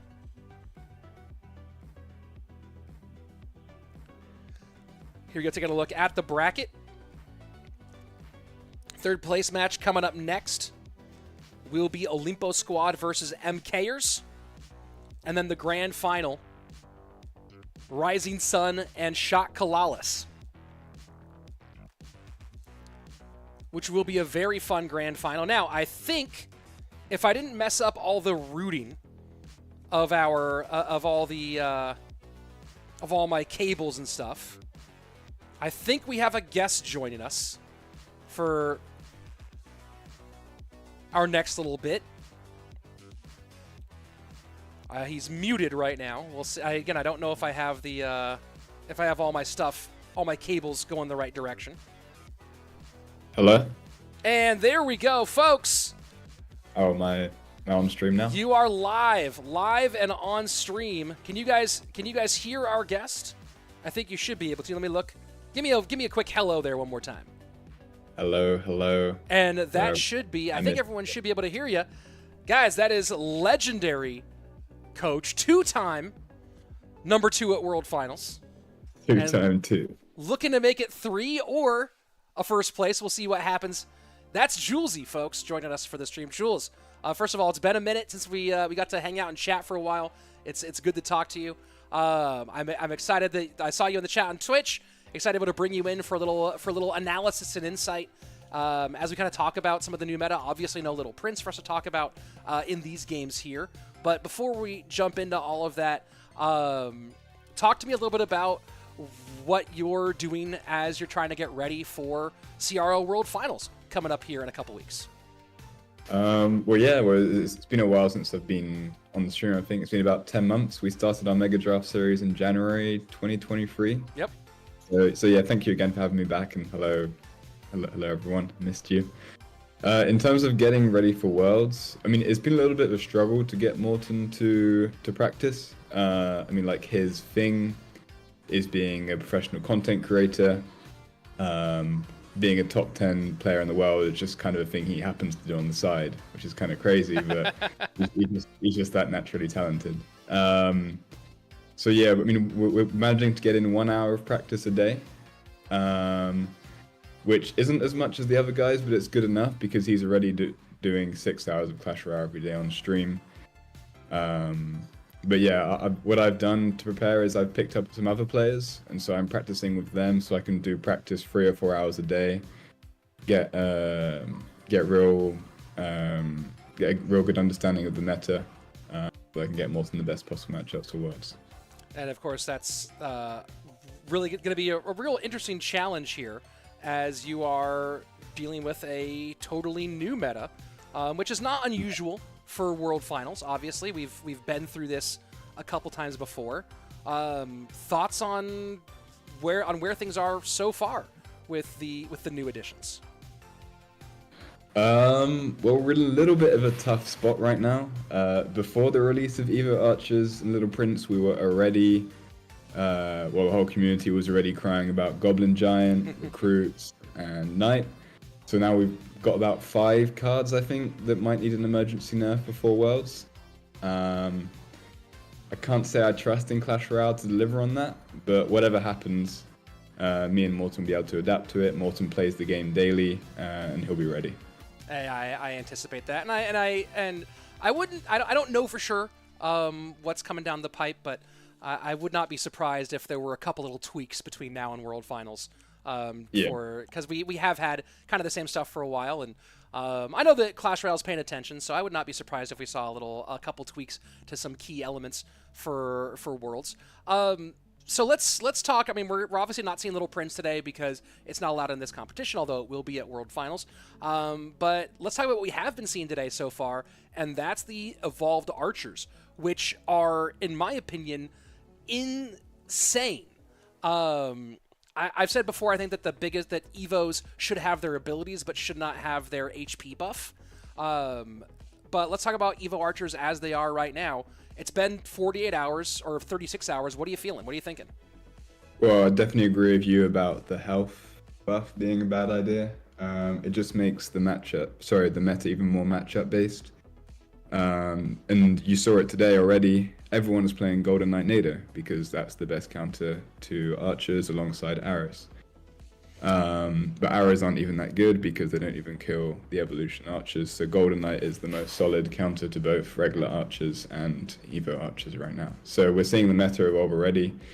I think they're just below recruits and Knight maybe in terms of strength. That's why we saw recruits be banned today. But yeah, I think they're definitely nerf worthy and should be on the list for Worlds. Well, we'll see what they plan out. A reminder, folks, we're a few minutes away from our third place match, OLIMPO squad versus MKERS. Following that will be Shot CALALAS versus Rising Sun Esports for our overall championship. And for those of you who are curious what's on the line in this split, $2,500 is the first prize for this split. But of course, these teams are not just playing for prize money, they're also playing for points. And the grand final, the world finals for this event, which will be, I think, be late December. The grand prize for that is $7,000, $18,000 prize pool for the world finals of our GKR event. So a lot on the line between all of these. So you're talking about the Golden Knight Nado, even with Golden Knight Nado not being the same power that it had in the past, still being a phenomenal counter to the Evo archers. Now, we saw in response specifically to the Firecracker, we saw Arrow's Fireball as a combination become more popular. Yeah. When Firecracker went down, we saw Arrow's Fireball dip a little bit in popularity. Do you think that also comes back up a bit now that you have two different ranged evolutions that don't die to arrows that you need to account for? I think not quite as much, just because you can split the archers. So splitting in the back kind of removes that spell value. Whereas with a Firecracker, it's just always a direct fireball or arrows on top of it. I think it's going to be necessary. Let's say you already use Golden Knight, then you're going to be forced to have arrows or fireball in your deck. Otherwise, Evo archers are just going to destroy you. But yeah, I think especially today, with the Little Prince being banned, we're going to see a lot of Evo archers. We're going to see a lot of Golden Knight, a lot of fireball, and a lot of arrows. All right, and let's talk about it now, since we still have a couple more minutes before our next matchup. You mentioned him. He's small, he's obnoxious, and he only costs 3 elixir. Little Prince, again, we're less than 2 days in. If you have opened Clash Royale in the last 2 days, not only do you have Little Prince, unless you haven't completed the very easy challenges to get it, but you've definitely faced a pile of Little Prince, for those of you watching at home. So for you, Jules, give me the good, the bad, and the ugly of Little Prince in your experience so far. So I did around 3 hours of practice today with Little Prince, with Morten and Adnan. And there isn't much ugly about him, because even if you don't use the ability, you've still got a 3 elixir glass cannon which survives fireball, which is something we haven't seen since Ice Wiz. But the best counters to him are Bowler, because the ability is kind of cancelled out because it goes through the Knight, the Guardian, and the Little Prince. And E-Giant seems pretty good too, because you can just Nado in the Prince, and it's not like they've already cycled back to a second Prince, because you can't have 2 down on the map at once. What do you think about... Okay. No, go ahead. What do you think about the rise, kind of the shift in spell, right? I mean, Fireball has been the dominant 4-elixir spell for quite a while now. Poison suddenly seems like it's everywhere, as it has the value of killing Little Prince in a way that Fireball doesn't. Yeah. Well, Poison is a really good counter. But if you're playing a cycle deck, that's the only time then the Poison is good, because Little Prince isn't getting a ton of value against your cycle decks. But if you're playing Beatdown, then you kind of need a reset. So whether it's Lightning to kill it straight up, or if it's Snowball or Zap, then you're going to need a reset. Otherwise, it's just going to pummel away at your tanks in your win conditions. Yeah, that's certainly in the reset. For those of you who haven't really experienced Little Prince so much, when its feet are set, that's when the targeting ramps up. And that's actually a pretty interesting thing, right? We're kind of used to target switching with things like the Inferno Dragon, Inferno Tower, resetting that ramp up. Same thing with the Mighty Miner. Yeah. This is really different. I don't think people have really kind of acclimated themselves to that yet. That when the Little Prince's feet are set, it stays in that ramped up speed, even if it changes targets. That seems pretty massive and kind of a pretty big functional difference. So someone in chat is saying, I don't have him yet. Yeah, and he is annoying, you're correct. So if you don't have him and you're not, or have him high level enough, because everyone has him because they gave us it for free, very kind from Supercell, then I'd recommend the best counters to him are Monk. Can't really do anything about our Monk because it just kills itself faster and faster. Bowler and E-Giant are probably the best counters to Little Prince. So if you can try and fit them into your deck, I would really recommend it. And let's talk a little bit about one of the cards that has, I think, been really critical in the meta, the Evo Knight, which is one of the many reasons, but certainly a part of why the other ranged champion has not been that powerful, and that's because of the because of the Evo Knight countering the Archer Queen so well. Yeah. But the Evo Knight relationship with Little Prince feels very different, and I think that comes down primarily to the Guardian.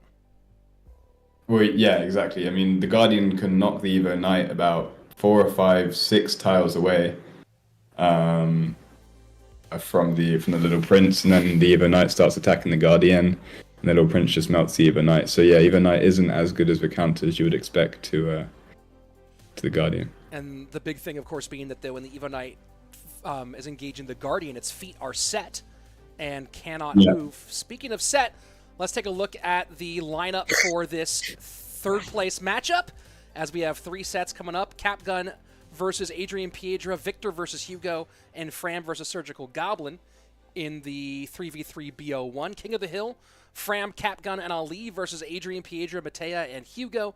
And then if we get there to the third and final set, xAlee versus Surgical Goblin in this one. So we'll be seeing that soon. And we'll take a look. We'll get our bans here in just a couple of moments as well. Jules, you've been obviously in the chat, kind of keeping an eye on what's been happening today. Thoughts on what you've seen so far in this competition? Obviously, again, Little Prince not part of it, but and we've seen some melting by the evolved archers.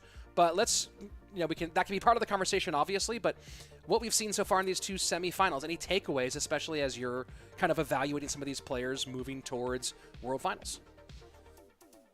Well, what I saw from Hugo last match was really impressive. He almost got the reverse sweep, but I saw him outplaying some of the best players in the world. So it's very impressive to see someone like him who doesn't really practice, hasn't been too involved in the competitive scene recently, to still have that level of talent and skill at the moment. I mean, it's certainly been pretty solid. There was some chat in there earlier. We're talking about where players are level-wise, and this kind of began the conversation that we had about not knowing what Morton's level is right now, and you kind of quipped that you don't know Morton's level right now as well. Yeah. We some of the players we've seen today, obviously we haven't seen Mohamed Light yet, and we expect that his level will be very high. But let's start with the champion. Do you think that Mohamed Light's level is at his 100% right now? Or do you think that he's, I mean, obviously the meta is certainly part of it, and we've talked about some of the wild swings that come from evolutions being introduced. But do you think, but maybe both evolutions as a part of it and notwithstanding, where do you think Mohamed Light's level is right now, 2 weeks out from World Finals? Well, for sure, clearly the best in the world. Just a step ahead of everyone else in terms of skill and just he has natural genius as well. But where do you think it compares to his best level? Is he at his best right now?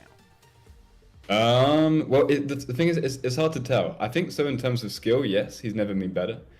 But we're seeing Mohamed not finish top 10 a few times. I've seen Morten finish outside of top 200, which we haven't seen in years. So Evolutions has really changed everything. I mean, in the top 10 that we had last season, about half of the players were not even top 100 players the season before that. So I think this world is a lot more up in the air than last world's was. Mohamed is still definitely the favorite, and he's still at the peak of his skill. He hasn't lost anything. But this meta, this environment is, I mean, anything can happen. Anything can happen. And quick little note here: we are still a couple of minutes away from getting our first matchup. Here are the bans for OLIMPO Squad versus MKERS in our third place match. Minor Pump ban on both sides. Evo Recruits ban on both sides. Goblin Giant from one and Minor from the other. So pretty standard bans we've seen so far in this competition. I see someone asking, is Mohamed Light in this challenge? Yes, he will be in the finals, which is our next match. We are currently in the third place match, which will be starting here in just a couple of moments. And as a quick note, go ahead. Oh, well, I was going to ask, I mean, I've only just joined the stream, so I haven't been keeping up with GKR too much. Do you know why Pump is being banned so much? I think that there's a couple of reasons. I think one, that it's just like to have a ban and not wanting to ban one of the other buildings. Two is it just gets Golem off the board. And I think we started seeing that happen once players, especially Mohamed Light, started showing Golem at CRL, Golem Pump, and getting great success with it.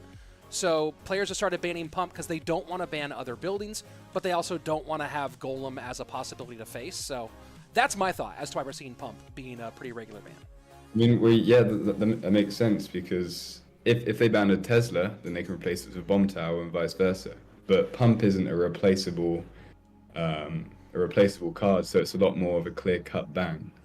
Yeah, it's a very clear-cut ban, and it gives you gives you a pretty direct thing you're trying to work on. And a quick, before we jump into the next conversation, as a quick note, I saw some people talk about it in the chat. If you are going to get something, if you're trying to unlock the Evo Archers, consider using code RICH in the Supercell shop. You go to the shop side, scroll down to the bottom, it says put in creator code RICH. That would mean any of your purchases for the next week or so would support me. And if you don't want to put in my code, if you are going to get the Pass Royale, if you're going to get gems, whatever it might be, use a creator's code. It's a great and easy and free way to support a content creator. And if you choose to use code RICH, I'd really appreciate that. It's bad when they ban minors, says Systematic Ricky. Not entirely sure. Steve McMack saying, is this in duel mode? There are 3 sets here, Steve. The first set is 3v3 BO1s, where you have 3 players from each team, and the first 2 play, then the second 2 play, then the third 2 play, if necessary. Set number 2 is King of the Hill, like you're used to in old school competitive Clash Royale, and then set number 3, if we get there, is a 1v1 best of 3 duel mode matchup. So that's the overall format for this competition. As we're talking, we're still waiting for the players to get ready for this match to kick off. Let's talk about Mohamed Light's opponent, because I am curious about where you think people's level. While Mo Light is still the best player in the world and does have this volatility of Evos in, and I still question a little bit whether Mo is the best Mo we've ever seen, or if Mo is off that mark or not, especially after what we saw Samuel do in the 6th monthly final. Yeah. On the other side of it, I think we might be getting the best Airsurfer we've seen in a very long time. Yeah, I agree. Esso has been in really good form. But for me, the player to watch is definitely Basoto. Yeah. I mean, we've never seen anyone do that to Mohamed Light since I can remember. Beat him in a mirror and convincingly as well. I mean, I remember Jebbers being shocked in the chat. Yeah, I do. I think he's still recoiling from that. But yeah, I mean, that was just an amazing performance from him. And I mean, no one else has displayed any kind of dominance like that against Mohamed Light this year. So for me, he's the favorite to take his crown. And, you know, as you're talking about that, I see a tweet here from Clash Royale Esports. You know, Clash Royale Esports is putting out tweets every week featuring a different matchup. And this week is the Samuel Basoto Morton matchup, which you'll be coaching in. And I'll put the tweet up here on, let me go ahead and put this on screen here. So some stats on Samuel, you know, best season, 5 CRL seasons. Best season is, best World Finals finish is 3rd place. Best CRL finish overall is 3rd. Best finish is 1st place. Global tournament for like a lot of good stuff here from Samuel. But some notes here. 2022 World Finals, 3rd place. 5th all-time ladder/ranked according to Royale API. 2-time golden ticket winner.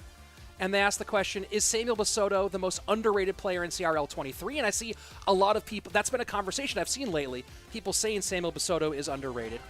Do you think Samuel Basoto is underrated? If so, why or why not? Sorry, you're asking me or the chat? Yes, I'm asking you, do you think people don't give Samuel his just due, that he's kind of underrated in the community's eyes? Well, no, I think people are correct to kind of underrate him because, I mean, if you don't practice for a while and you don't really understand the meta, then it can be a severe disadvantage for you. Evos had just came out at the time when Basoto had his run, so everyone was in kind of the same boat. But now that everyone else has, I mean, almost 4 months of grinding with Evos, and I'm not sure how much Basoto's been practicing, but if he's been slacking, then he's going to be at a severe disadvantage for Worlds. And Smurf played saying I think underrated is the wrong word for Samuel. I don't know. I think that that a lot of people don't, like when you have I think maybe now after we did it against Mo, people are talking about it more, but I think maybe overlooked is a better word. Yeah, overlooked. Overlooked might be they're both so similar, but yeah, I feel you on that. Yeah. So here we go. First matchup here in this kickoff set for our 3rd place competition between Hugo and Victor. And we talked about Hugo's skill level. How's Hugo's skill level going to overcome Splash Yard with this Hog Cycle deck? Well, it's most likely going to be Tesla. So the matchup isn't hugely in favor of Victor. I'd say it's about a 60-40 matchup for Victor because Tesla Cracker is a super solid defense against Splash Yard. But we'll see. I haven't seen Victor play much before, so I don't know how his Splash Yard skills are. But Hugo should be the favorite in this match, I think. I think his skill outweighs the matchup. And you are seeing the skill on hand so far, trying to take advantage here in single elixir. From your thought process, right? I mean, this is definitely one of those ones that I think goes towards graveyard as you get into triple elixir. Yeah. If you're playing this matchup from the Hog side, how far ahead do you want to be to feel comfortable in this matchup when triple elixir hits? Ooh, I mean, well, you want to be able to cycle the tower down in like one minute worth of EQs. So I guess with 1 minute left, you'd want to have their tower around 1,000. That means they can't afford to take any hog hits. So when you do a hog mid push in the middle to distract their troops and go for the tower, it means they're forced to defend rather than being able to overcommit with a nado and a poison. Hog now behind this knight. Earthquake will handle the Tesla and get some more chip damage on tower, but Hog taken care of easily by the DPS. 21-26 to 26-08 with a minute 37 left as Graveyard comes in. The line set high though, no tankage available. Earthquake will clear that off very easily. Knight to clean up the last little bit here. Ice Wiz does stay alive, back to another Ice Wiz. Is Victor. who has now maybe made just this close. Sorry, maybe just a slight mistake by Hugo there. He wanted to defend his Tesla with the Goblins, but his Goblins is the most efficient way of defending against Graveyard. So he needs to try and save those for the future. There he opts to go the Ice Spirit this time, or uses Goblins early again. And now he's going to be forced to EQ and log this Graveyard. And now down very low on Elixir. Back to Goblins one more time to stop the bleeding, but Victor continues to make this closer and closer. NATO pull all that together, but a good Tesla ahead of the NATO to prevent that from becoming worse. 45 seconds left, Hog in. And to answer your previous question, this is not a comfortable position for Hugo. You definitely don't want to be even on damage going into triple Elixir. Yeah, no, very uncomfortable position. Now, full Graveyard Poison push for Victor. 2 Ice Wizards working on the Hog. NATO can control that very easily. Earthquake to cover, 1859. Log will give the lead by just 11 HP, 21 seconds left. Victor needs to hold on against this Hog Rider. Tombstone high, Hog Rider down. Now Graveyard Poison might be sufficient here. Earthquake goes, doesn't have the Elixir for Graveyard Poison, has to poison here.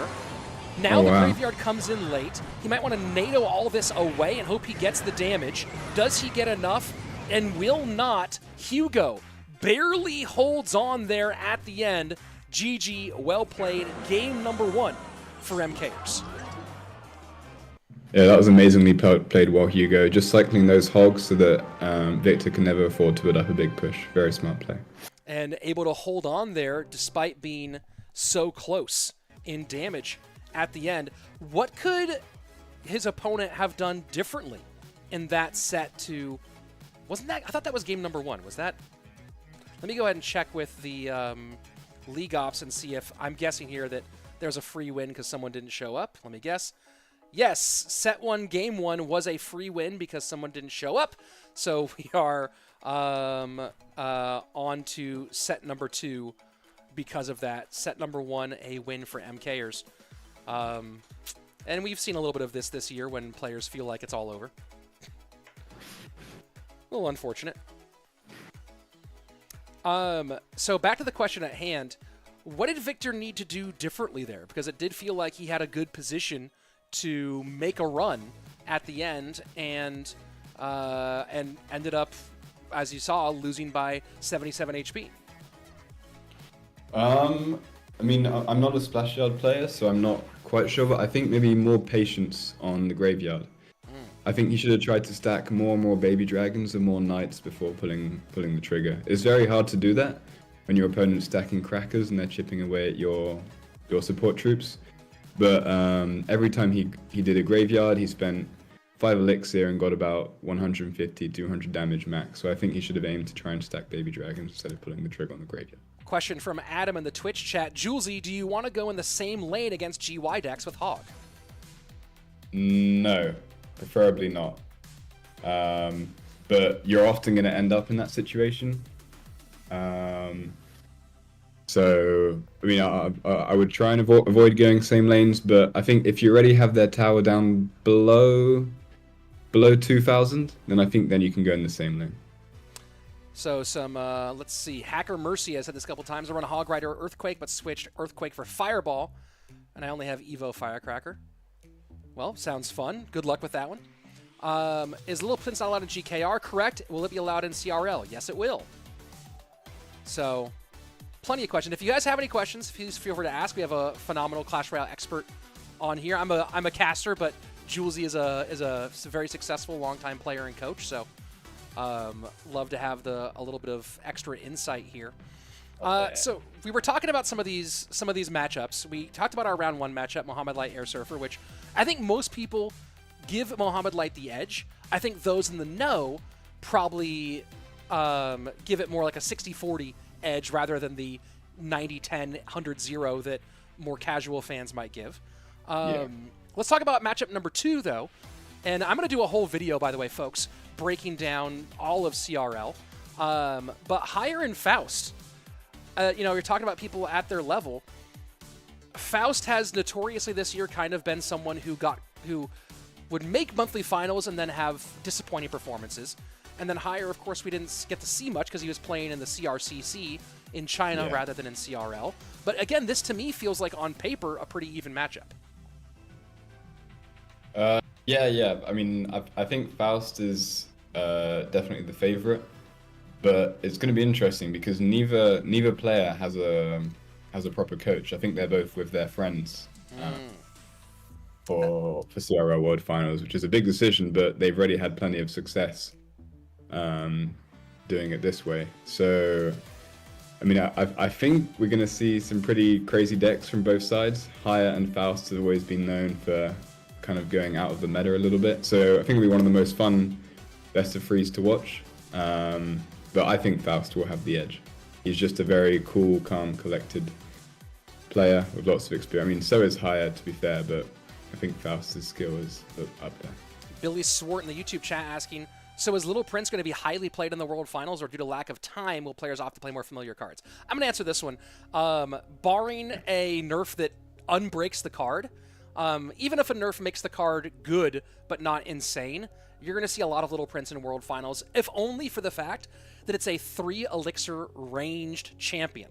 So you have ranged, which doesn't compete with most of the EVOs, and you have 3-elixir, which allows you to get that 3-card cycle in a lot more easily with with some of these EVO combinations. So yeah, barring an insane nerf into the ground, you'll see a fair amount of it. And these players have plenty of time to play with it because that's all they're doing right now.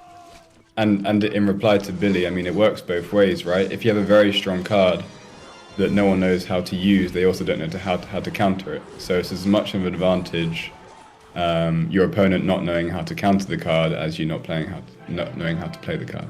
Graveyard from Framsito, shut down easily, immediate heavy send the opposite direction from AdrianPiedra, who goes to 0, trying to get this damage, and I think he will as the Electro Spirit comes in. The Bar Barrel clears a lot out, and the Knight's going to take the RG down pretty heavily, but not before a ton of damage comes in.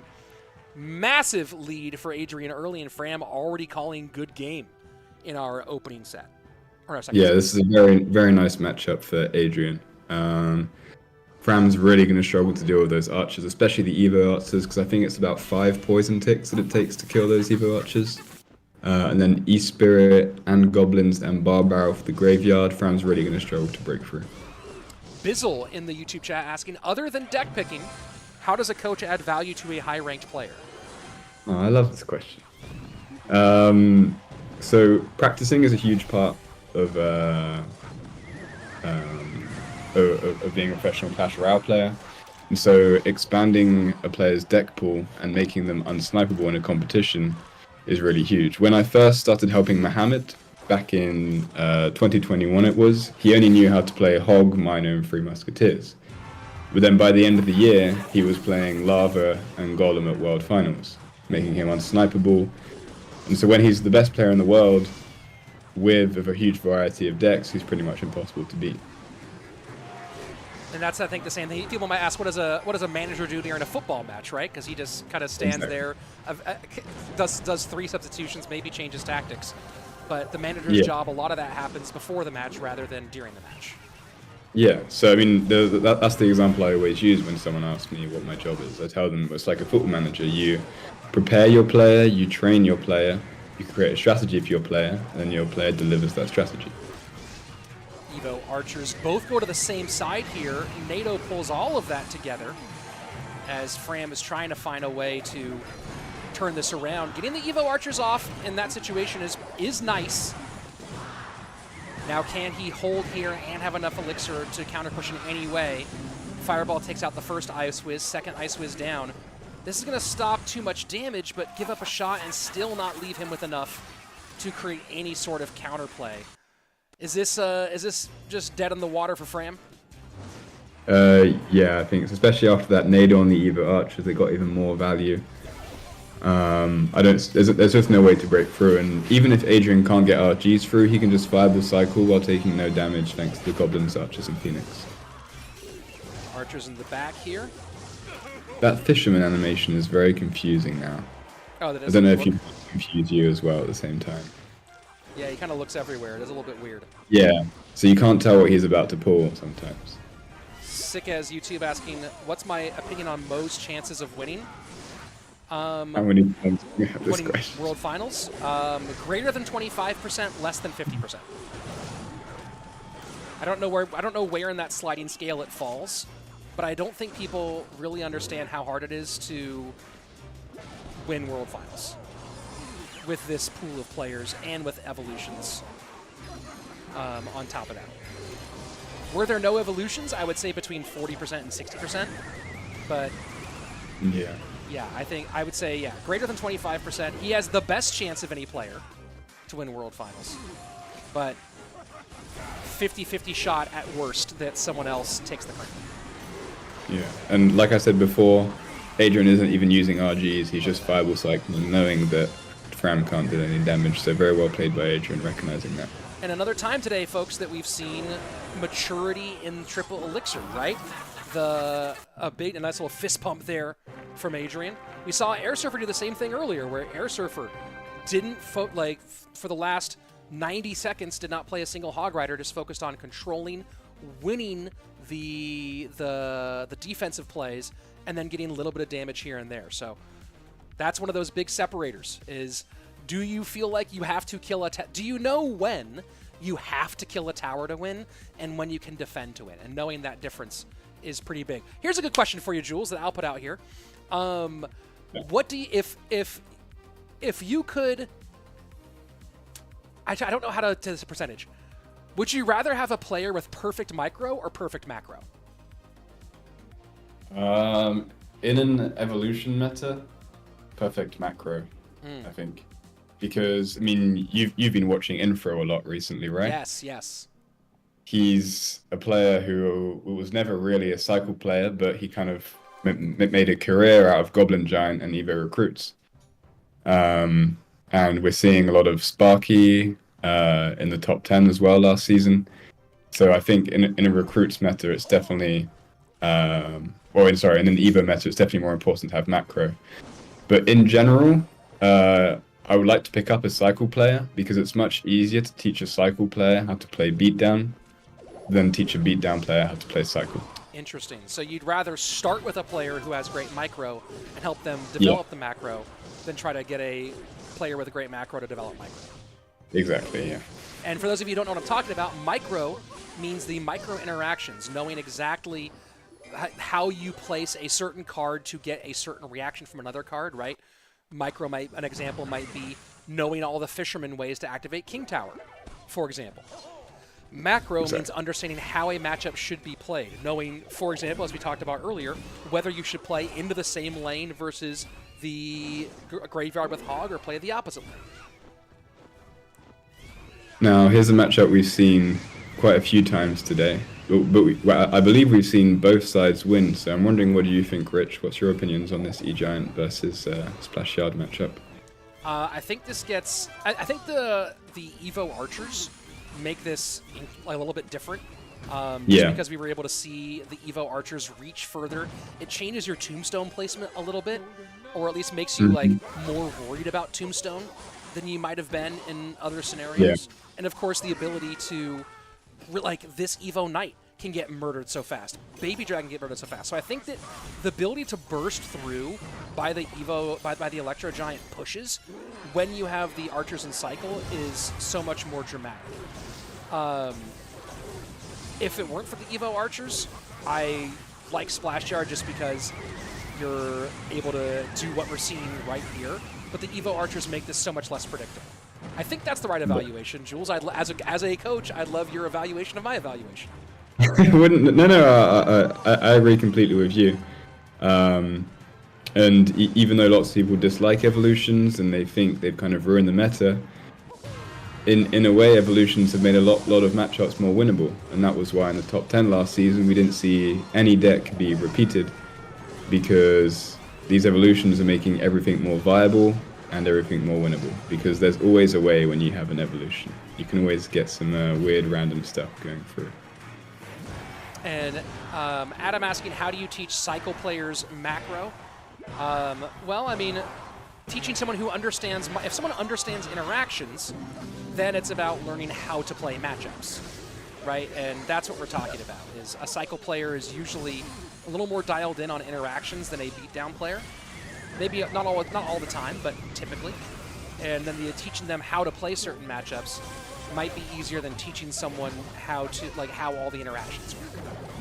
Yeah, well, because I mean, Mohamed learning Lava before Worlds. I mean, I taught him a lot of what he learned about Lava, but I can't teach a beatdown player how to play Cycle. All they just need to play Cycle, Cycle, Cycle, and it will probably take around a year to completely understand it. But learning a beatdown deck, you just learn what to do in each situation.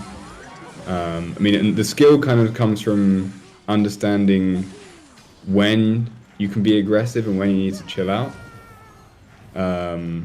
But understanding how to play certain matchups can be taught beatdown. Here we go, final minute, triple elixir, and AdrianPiedra going to get aggressive on the graveyard. Knight is tanking here, so full graveyard poison push. Keeping things separated here so that the Lightning doesn't get as much value as CAPGUN would want.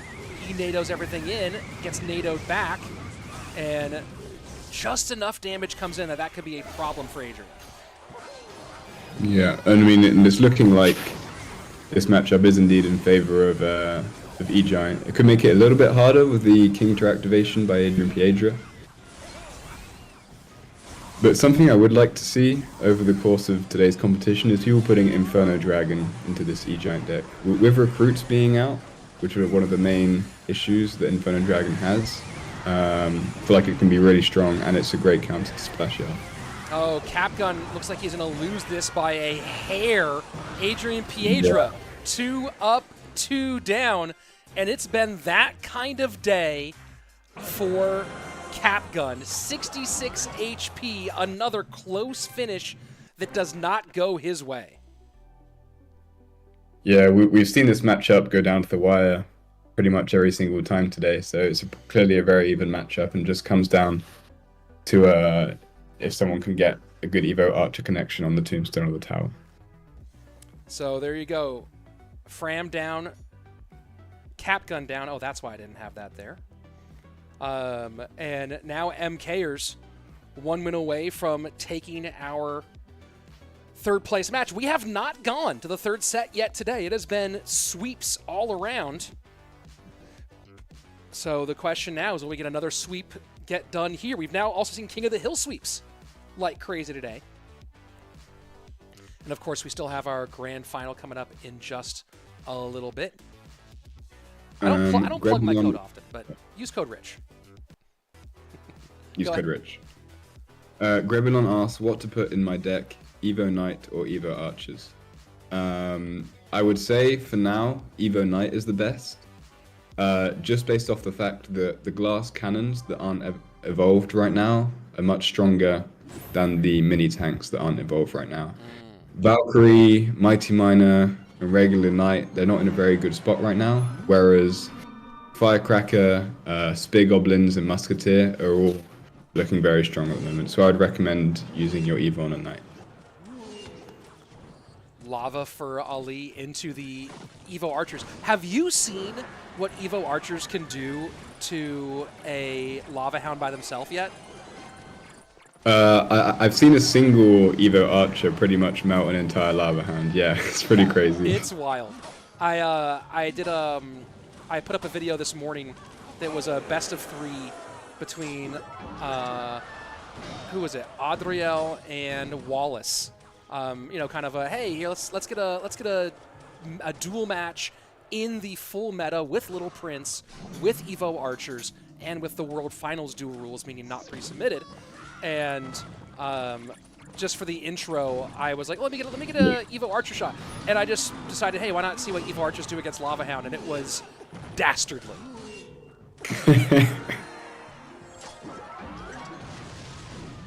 Only real way to describe what I watched. Yeah, that damage from range is pretty insane. So tower trade here to kick things off. So I haven't seen this matchup yet with Evo Archers, but when this matchup was played with Firecracker Evolution last season, I almost always saw Mega Knight Hog winning. So I imagine Evo Archers are even better. than Evolved Firecracker in this matchup, due to you being able to split them, that range damage being insane, and also them being a semi-swarm card means they can distract the Prince and the Ghost a little bit better than a Firecracker could. Sorry, the bar. A little tough time there for xAlee. Ghost in the pocket. And are they just trading towers again here? I think so, because both sides struggle to defend pushes. And that might not go all the way here. Oh, no, never mind. For a second, I was like, maybe it won't. But look at the King Tower of xAlee, and the barbs go to the Ghost. And this Prince is going to do enough to open up a nice little hole for a Hog Rider. Yeah. Archers all over that. Arrows will clean. And even if xAlee defends this, then Adrian now has a Hog and a Mega Knight in hand, which is pretty much undefendable for... Sorry, Adrian has a Hog and a Mega Knight in hand, which is pretty much undefendable for xAlee. So, yeah, he's forced to arrow as a Hog, which is not what you like to see. And I see some more questions coming in. We'll handle some questions during the break between matches. Right now, we're going to focus on the sudden death overtime here, and these last few moments where either Adrian will secure the victory or xAlee will have an insane come from behind win. But with the tombstone out, I don't think that's going to happen. Fireball to stop. 2:36 remaining, and xAlee would need a miracle here. Loon in front of he's trying to cover for the Inferno Dragon.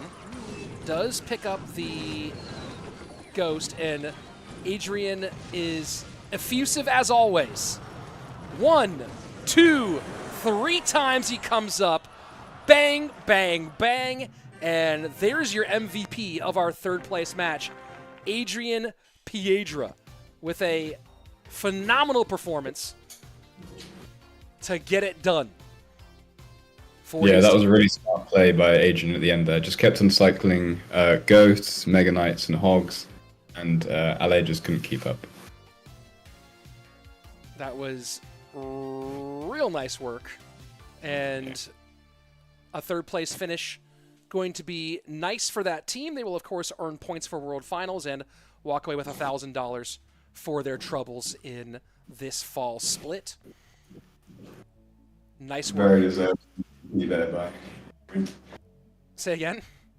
Very deserved MVP there. He deserves these big flashing lights. Yes. Played very well. Yes, indeed. And in a few minutes, you see the countdown there on the bottom left-hand side of your screen. We'll be having the grand final of our fall split. Shock CALALAS, Rising Sun Esports, and we'll get all of their all their stats and lineups here in a few minutes. For now, let's go ahead and chat a little bit. Hacker Mercy saying, Rich, can you ask Jules? Let's see if this will show up on the screen. I don't know why it's there. We go. Can you ask Jules how you can tell if you should push or defend? Is would the thing to defend take your tower and then leave you in a elixir deficit in the same vein? Well, if so, you should probably defend it. But if you can give it up and not be an elixir deficit and do more damage than they do and be in a position to, well, that's the other part of it too, is who's better in a 2-tower game? Who's better in a 2-tower game when they're the same lane? Who's better in a 2-tower game when they are opposite lanes? There are a lot of factors that decide whether you should push or defend. What do you think, Jules? I'm just gonna answer questions and then get you to evaluate my answer. Well, no, it was a good answer. I mean, it depends on the deck you're playing. There's a lot of factors going into that. But I mean, like the real answer is that there isn't. This is what I was talking about before about the skill that goes into beatdown. This is not really something you can teach. It's a feeling that you get, like in lots of sports. In lots of esports, you just get that feeling and you just know, well, I can leave that because I know that in 45 seconds time, I'm going to be able to take this tower because I've been in this situation so many times. Yes, it's not really not really something you can teach. I would say keep playing and with the same deck and it will just come naturally. Yeah, I think that's a pretty big story, right? Is Yeah. How much do you play? I think that's what people don't really realize, right? I see people talk about like, how do I become a pro? And I think my first question response is, how much Clash Royale do you play? Yeah. Because the guys who are playing at this level, they are playing what can only be described as an inappropriate amount of Clash Royale. It's absolutely insane how much they're playing, how many reps they're getting, and not just how many reps they're getting, but then like they're learning from those reps, right? Like there's playing, and then there's playing and practicing and actually learning from what you're doing. So those two things both go in. A question from Adam in the Twitch chat: how long did it take for Mohamed Light to learn Lava and Golem macro? About 2 months. It was in October 2021, where there was a shift in the meta and Lava became pretty strong. And so I said, okay, we're going to have to learn Golem and Lava for Worlds. Do you think you can learn it by then? And he said, yes, easily. And then, yeah, and so I started teaching him Lava because I'd had some experience with Lava. I told him to talk a bit to Dominik and practice with Dominik, because Dominik's obviously, well, in my eyes, the best Lava player of all time. And then 2 months later, we played Lava against Igor in the lower bracket finals as our opener, and he won. And then a month after that, he finished top 10 with Golem Lightning. So 2 or 3 months is how long it took him to master those 2 archetypes. Yeah, that's very fast, and certainly timely too, right? I think that I remember being surprised when I saw him pulling out some of this big beatdown stuff, having known him primarily as a cycle player. So let's see some more questions. Steve, me MC. Steve, what are those colored discs behind you? Frisbee, these are disc golf discs. I'm an avid disc golfer, and these are a portion of my disc golf collection. These are the discs that are not in my bag. I have another I have more somewhere else, and I have about 15 or 20 discs in my bag. That's a lot of discs. Yeah. Well, you grind mobile games, I grind disc golf. And we're both... But do you wear glasses while playing disc golf, or are they 2 separate things? No, I actually do, because... Wow. So Gooders are initially a running sunglasses brand. So what that means is they're really good at staying in place. Like, I can jump up and down, shake my head, I can do whatever I want to do, and they stay in... Frisbee. Say what? For a Frisbee, even. Well, so, yeah, very famously, there's a guy named Matty O, who's a longtime disc golf pro, who, when he drives, he always wears sunglasses. And when he does big drives, like he can throw like 500 feet, which is crazy. When he does these huge drives, a lot of the time his sunglasses fly off his face because you're whipping your body around when you're trying to throw, hundreds of meters. That same thing, like if I was wearing low quality sunglasses, they would fly off my face when I was doing a big, like my most aggressive drives. So these ones stay in place, so they are phenomenal for disc golf, in fact. Perfect. And you play outside, you're playing in the sun, just like my studio is in the sun right now. Disc golf, you play in the sun. Sunglasses are helpful. So someone says, so Mo's a quick learner. Well, yeah, I mean, not just a quick learner, he's just a very, very, very smart guy. I mean, when I'm watching him play and I'm in call with him, the opponent will maybe like just play like skeletons in the back or a knight in the back, and then he will just say GG. He just sees things that no one else is able to see.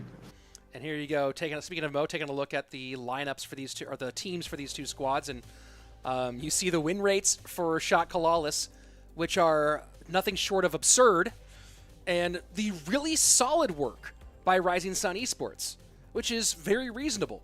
I mean, look, there was a time when if in competition you were a 60% winner, that's A tier, right? And S tier was when you were at or approaching 70% as a win rate. Yeah. Now, again, one more thing Mohamed Light did was talk about things he changed. S tier, like he added S plus tier, right? Which is being between 80 and 90% win rate, which is bonkers and shouldn't happen. And I've said that a lot, Jules, is that it shouldn't happen. And we'll see, though. If you guys want to see Mohamed Light, this is a good opportunity. Adriel, Vitor, Pedro in set number 1 for Shot CALALAS. So Adriel versus Airsurfer. Very, very good matchup there. Guriko Yeah. versus Vitor, another great matchup. And if we get to it, Pedro Pandora. So you have 5 world finalists for this year in that first set. This is quite a lineup we have here for our opening set. Let's go ahead and take a look at the bands. Evo Archer and Goblin Giant banned by Shot CALALAS. So we will not be getting more looks at the girls. Rising Sun Esports, pretty much the same band collection. A little shift here on their Evo. I don't remember if they banned Barbs last time, the Evo Barbs, but the Sparky, so covering a lot of the beatdown meta by Rising Sun Esports. So, I mean, this kind of, Jules, this covers Golem, Goblin Giant, and in many cases, and a lot of the more popular lava decks. Yeah, I mean, it's an interesting choice to ban Sparky. I think Goblin Giant is a much smarter ban because then you just you kind of eliminate all Goblin Giant and all Sparky decks. Don't you think you inherently kind of ban Goblin Giant by banning Rage? I mean, I've seen some Fireball Arrows decks. I mean, Rage is the best spell with Goblin Giant, but I'd say it's still possible. But Sparky without Goblin Giant isn't really seen apart from a little bit on ladder. But I'm interested to see the Evo Barbs ban. I'm wondering what they're going to go for with that. That is interesting. Let's see. Let's do a few more questions here as we're getting ready for our first set of our grand final. Adam, what's the best way for me to learn Dex macros? That's actually a great question because I have been bad at learning macro. Adam, Jules, what do you think? How would you, if someone's trying to learn macro and doesn't have access to a Julesy or a Jebez or a coach who will walk them through some of that, where does a player start to learn macros better? I would say watching YouTube videos and watching live streams. Someone like Dominik does lots of lava live streams, so he'd be the best person to watch. He goes through his plays. And one of the best ways to learn beatdown is just to see what he does in certain situations. I mean, the same logic doesn't really work for Cycle. Cycle, I think you just need to grind the game and get your interactions down by playing. But I would say the best way to learn beatdown is to watch professional and top ladder players.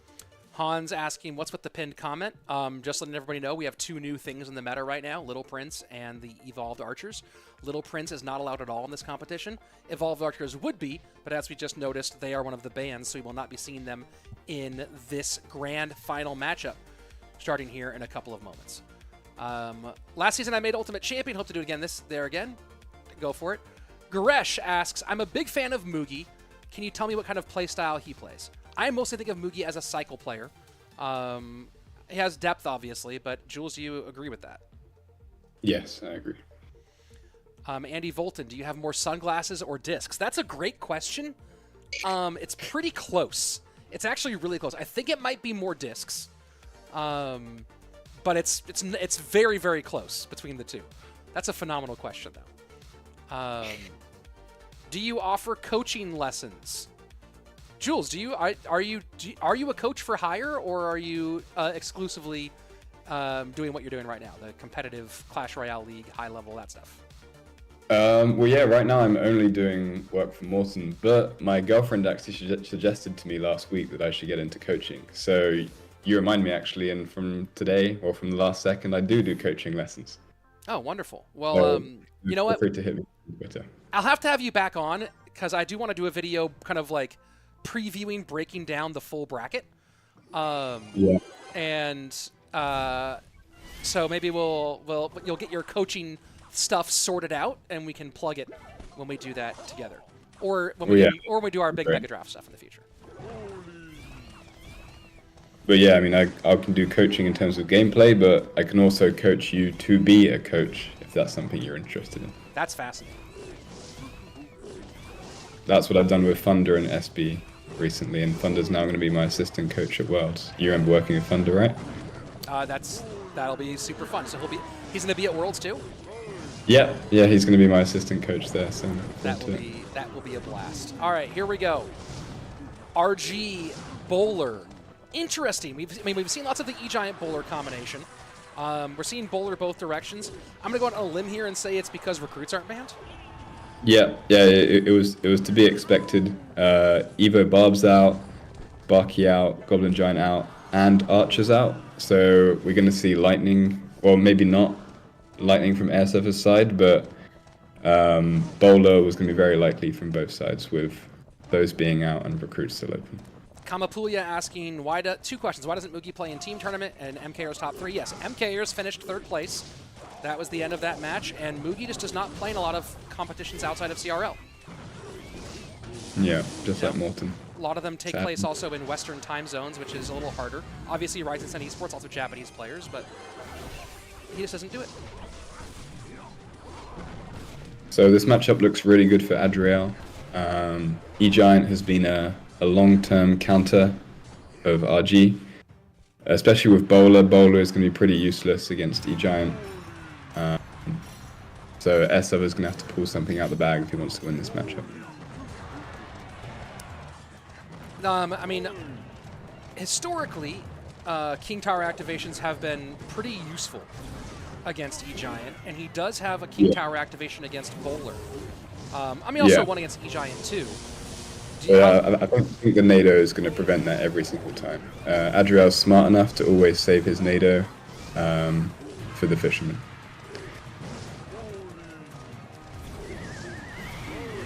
Well, there's a Nado, but Bowler's now low on HP, so...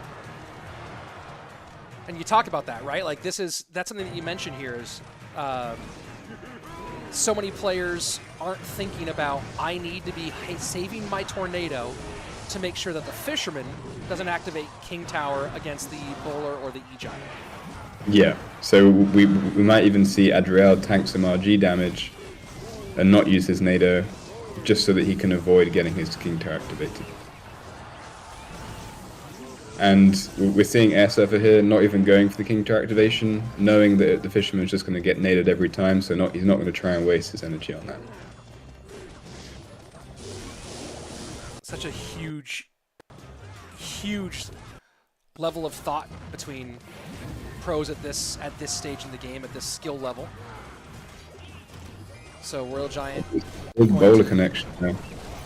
Yeah, a big Evo connection. So now there comes the Nado. Oh, that's amazing RG as well. Are you getting some lag too, or is it just me?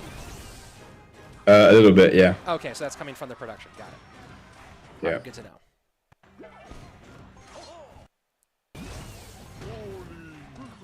I mean, that was an amazing prediction RG by Airsurfer there, going opposite lane and knowing what elixir Adriel was at, and knowing Adriel was going to E-Giant in that lane and going RG opposite. Yeah, I wish that we didn't have those stutters at that moment, because that was quite brilliant.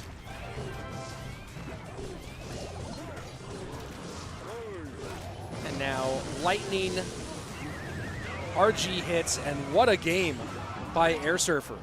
You talk about peaking at the right time of the year, and I've been saying it. I mean, I think that we said it earlier today. I think that we have a very good chance of seeing the best Airsurfer we've ever seen at World Finals. Yeah, I agree. I mean, you're also turning me into a fan of Airsurfer at the moment. He's looking very strong right now. I mean, I think that, again, you know, we had that thing about underrated, and whether it be underrated or overlooked or whatever it might be, people in the know obviously don't know that Samuel Basoto is a absolute threat to win World Finals. No questions there. Yeah. But you know, I think we're going to say someone more underrated and overlooked by the community at large, even people who watch Clash Royale competitive semi-casually, right? Who watch it a fair bit but aren't totally dialed in.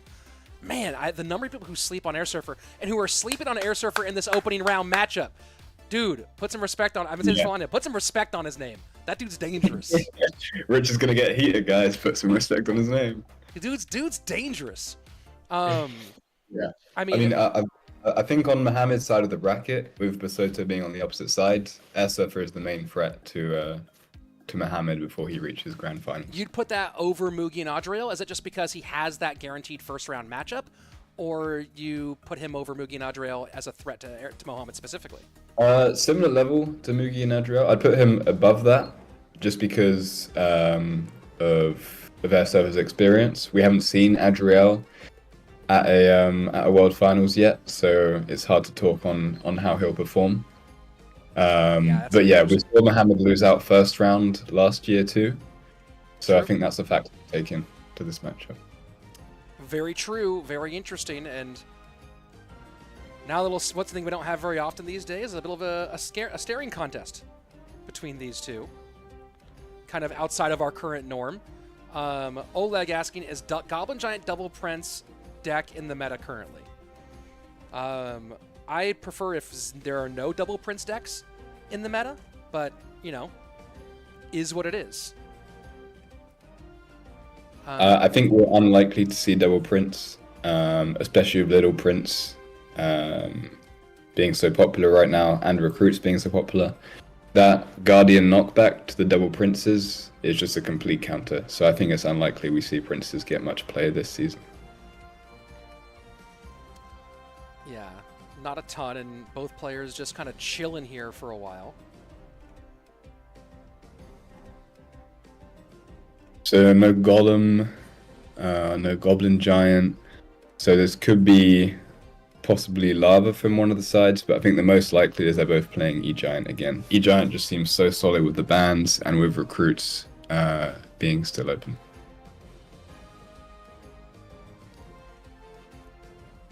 And just hanging out. Typically players play right around 5 seconds before double elixir starts, and there you go. Evo Knight down. Split the Skeleton Dragons for Guriko. Ooh, so Golem with no pump. Going to be Golem Lightning and Recruits bridge spam from Guriko.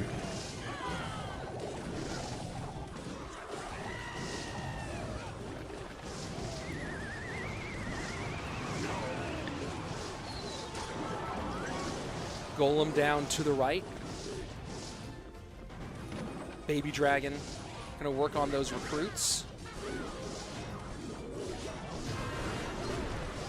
So depending on Vitor's last two cards, well, not depending anymore, it's Bowler. So with Bowler, this is definitely a good matchup for Vitor. Mother Witch doesn't get much value here.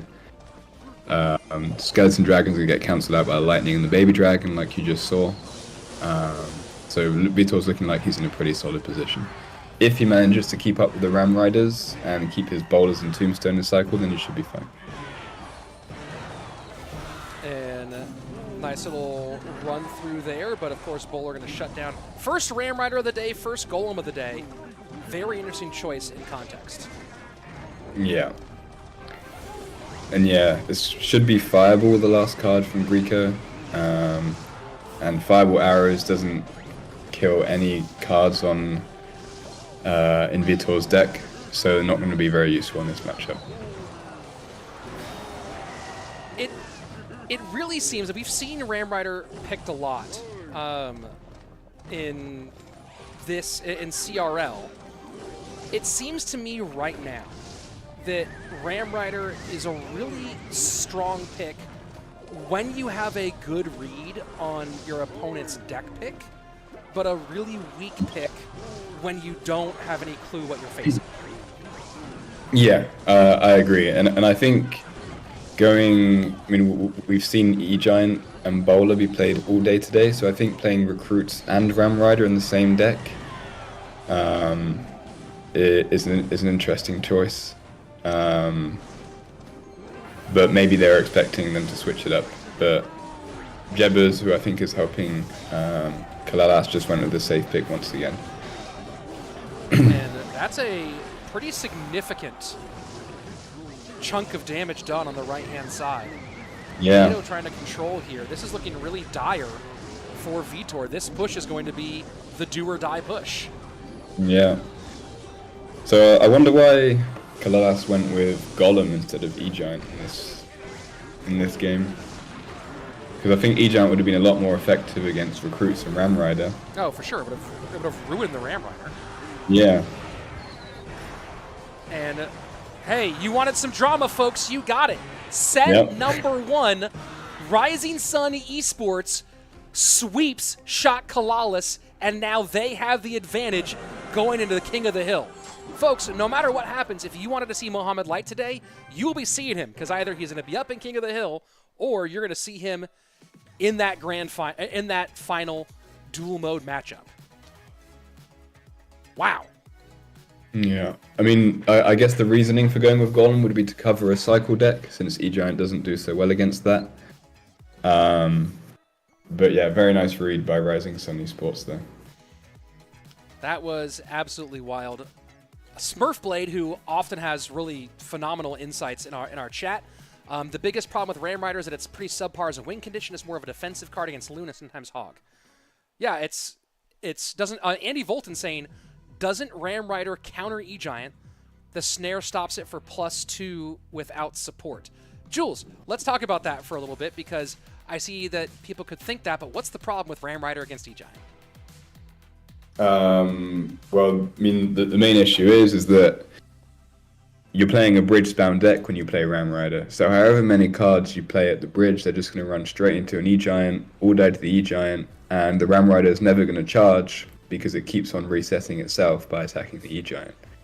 And E-Giant decks often come with Bowler and Lightning, which are also great against bridge spam, which is why Ram Rider struggles in general against E-Giant.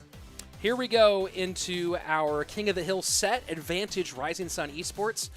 And just look at this lineup. For Shot CALALAS, former world champion Ruben, world finalist Pedro, defending world champion Mohamed Light, against world finalist Pandora, former world finalist Ta, world finalist Airsurfer. This is a banger of a King of the Hill, folks. Yeah, it's going to be super solid, but I mean, my money has to be on CALALAS with Mohamed in King of the Hill, and Pedro, who's just such a talented player. I mean, I think in terms of skill, Pedro is above Pandora, Ta, and Airsurfer, but we'll see how he can handle the pressure of being a set down. That's a big one. That's a big question, right? And that's the pressure question. You know, one thing to think about with upcoming CRL World Finals is that we have a lot of players making their live gameplay, first of all, their World Finals debut, right? We have Faust, Adriel, Sosa, Not Afraid, and Pedro all making their World Finals debut. Now, some of them have had limited live on stage experience, and part of that being like the BESF Cup in Belgium, part of that being some of the what's the big one that Revel's been doing this year, that the DreamHack, some of that DreamHack stuff. But that's 5 players who are going to be playing live on stage with millions of dollars worth of production for the first time. That's going to be a absolutely mad situation.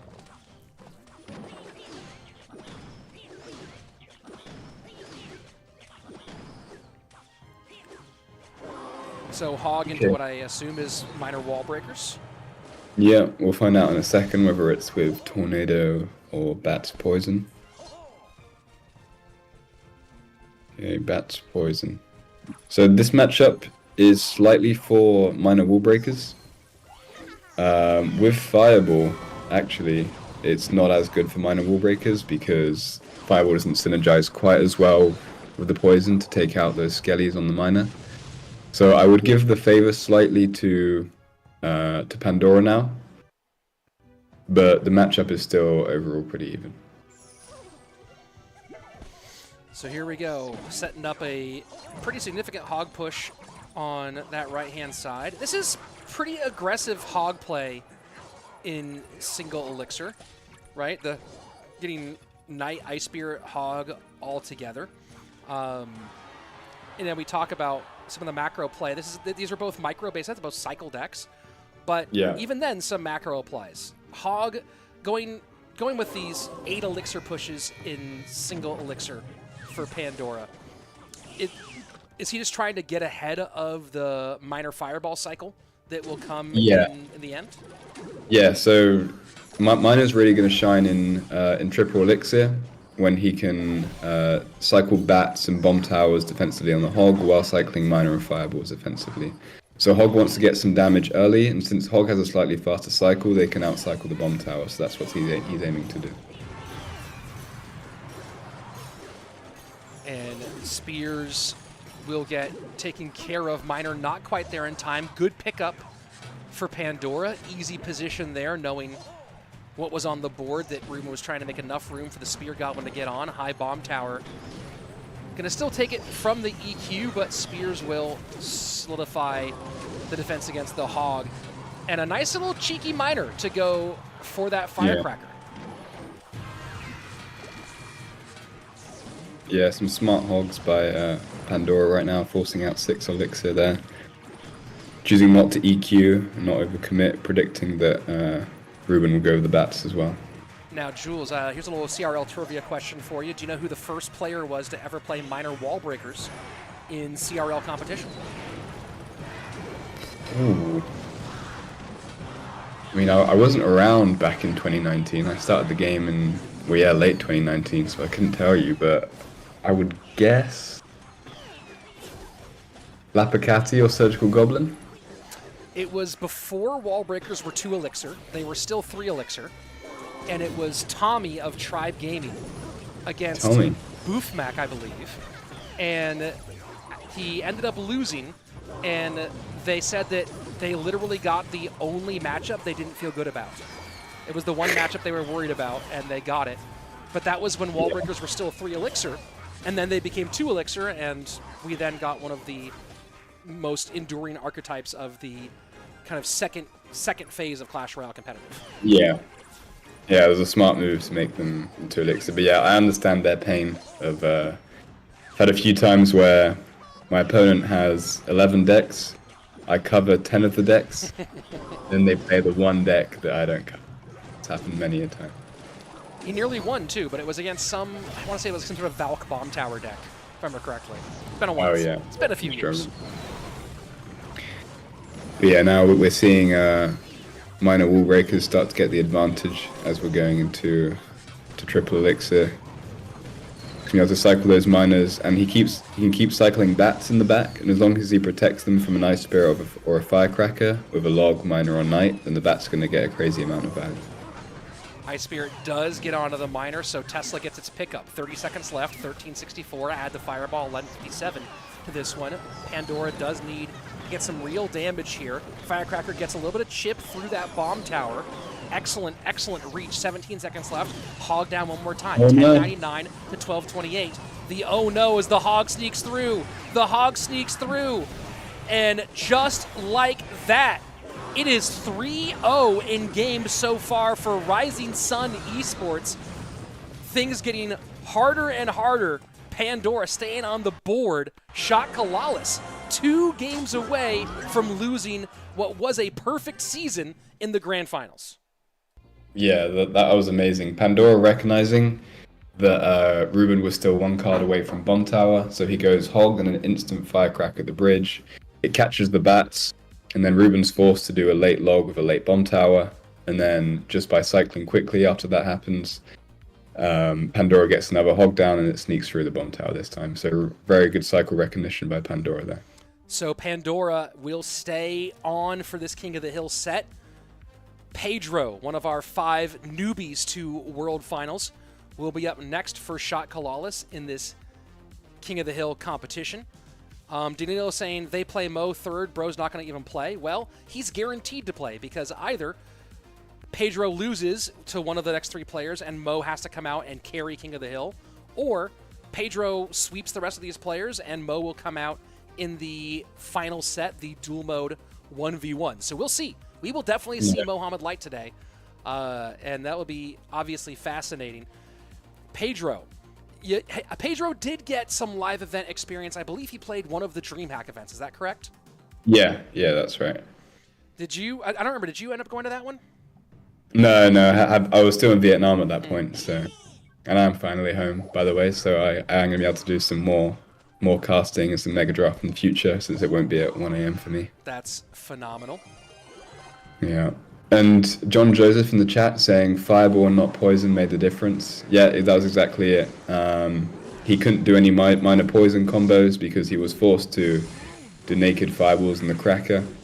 And so he wasn't getting any value of those Fireballs.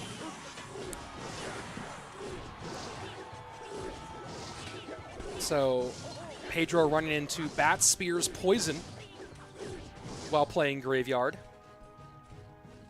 So certainly many options. Yeah, so I mean, this is actually a very interesting matchup. If Mohamed or Morten plays this matchup from the Minor Wallbreakers side, then it's Minor Wallbreakers matchup. But I think for anyone else, it's Splash Yard's matchup, because not many people know how to play this matchup from the Minor Wallbreakers side. And it looks like a pretty easy matchup on paper, but it can be pretty hard to control. But Pandora getting good damage early. Very good damage early as the Bats survive and get on tower. And Pedro in a world of hurt, 843, the eyebrows raised. And yeah, he is not happy. That Evo Knight tanked for everything. Yeah, I mean, it was crazy. We saw an Evo Knight in the first 90 seconds of regular time. And I think after that Tombstone, it's pretty much over for Pedro. Nate playing 6 Elixir on a Miner and still taking damage. I don't see Pandora losing this. And very, very low on Elixir as well. Poison going to put that left-hand tower in danger. And he would need a Miracle Graveyard. Poison is out of cycle, but not enough Elixir to go ahead and full send. And now he is going to try to go ahead and make something happen here. Evo Knight, Poison, Baby Dragon in. Miner will not get that into Poison range. Poison has to come out on defense. Evo Knight still up. Baby Dragon trying to belch. Graveyard does get a lot of damage, but that's not going to be enough. 276. And Pedro definitely not feeling it right now. Yeah, but you can see there how it's not that easy of a matchup for Minor Poison. With a seemingly simple push, Pedro did over 1,500 damage there. And folks, go ahead, Jules. I'll pick up here in a second. No, you go. I was just saying it was very nice recognition at the start by Pandora, seeing there was no answer to the Evo Knight. Shot CALALAS is 1 game away from being clean swept in 5 games by Rising Sun Esports. After dominating this league with an insanely stacked roster, it now all comes down to the world champion. Mohamed Light has to go 1-2-3 against Pandora Ta and his World Finals first round matchup, Airsurfer, if he wants to send this to the 3rd set, where he will again have to win 2 games to win this championship for Shot CALALAS. Can Mohamed Light carry this thing to the finish line? This is exactly the kind of place, Jules, that you want to see Mohamed Light in. You want to see, can he go get these 5 games? I was about to say, I mean, if you're SK CALALAS and you look back at the whole history of Clash Royale in the last 7 years, the one guy you want is Mohamed Light when you're in this position. It's absolutely wow. Andy says Mo asked for his team to lose so we can practice. Danilo saying easy for Mo. If Mo reverse sweeps, I'm going to make an edit of him, says KJ UTV. Oh, you're going to make an edit of my content? Is that what you're going to do? Is that what you're telling me right now, KJ UTV? Just out of curiosity. Quick cycle back here to Pedro, who we just kind of saw a little funky in that matchup. DreamHack appeared live on stage twice, in both Andorra and Valencia. First rounded during that live on stage portion twice. Does that tell you anything? Does that tell you anything at all, Jules? I'm not sure. I mean, it's going to be different, but yeah, we'll have to see.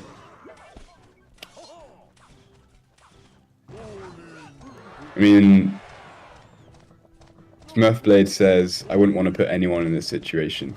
I mean, I don't think this situation matters to Mohamed. At World Finals last year, in 2022, it was Mohamed's first ever live event, and he got into the Grand Finals, having to win 2 best-of-3s coming from the loser bracket. And Morten was the nervous one out of the 2. He was sitting there, smiling, waving at his mum. I mean, he's a machine.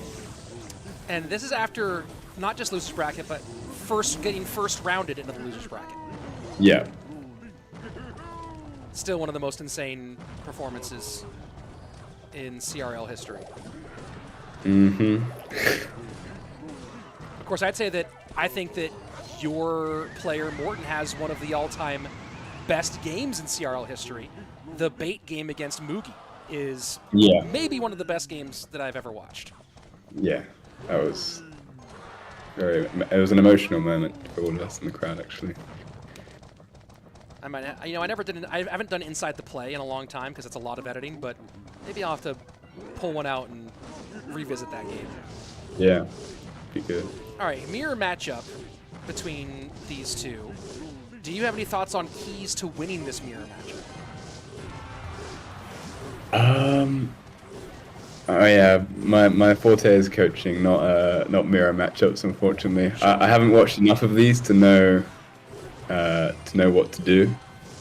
But I think playing early tombstones is very important. Tombstone's your best counter to E-Giant, so you don't want to be caught out by playing a late tombstone on E-Giant and then them cycling back to another E-Giant and playing at the bridge. NATO's controlling both directions.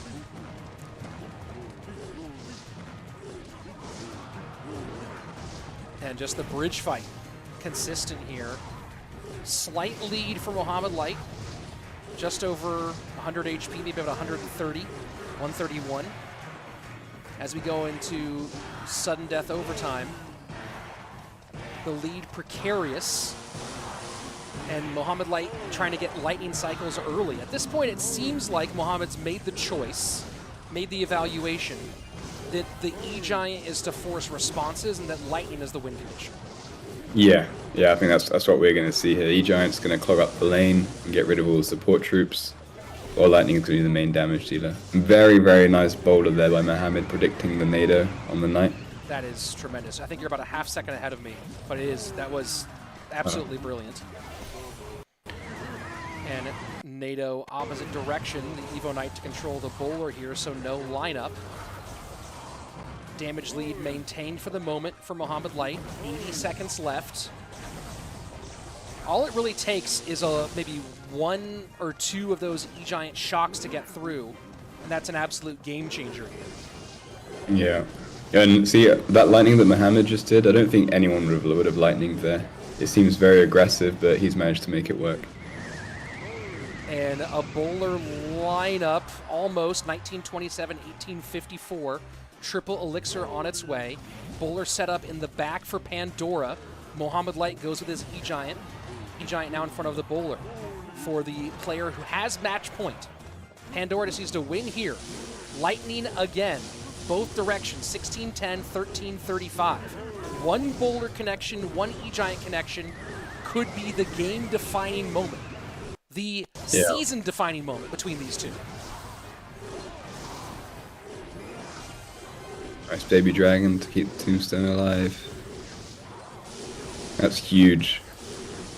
Distracts the E-Giant for an extra 6 seconds. That tombstone, absolutely massive. Bowler now turned around by the baby dragon, 13 HP left. Just avoid a bowler connection here. Mohamed Light looks like it. Gonna lightning for insurance, and that is game number 1 down.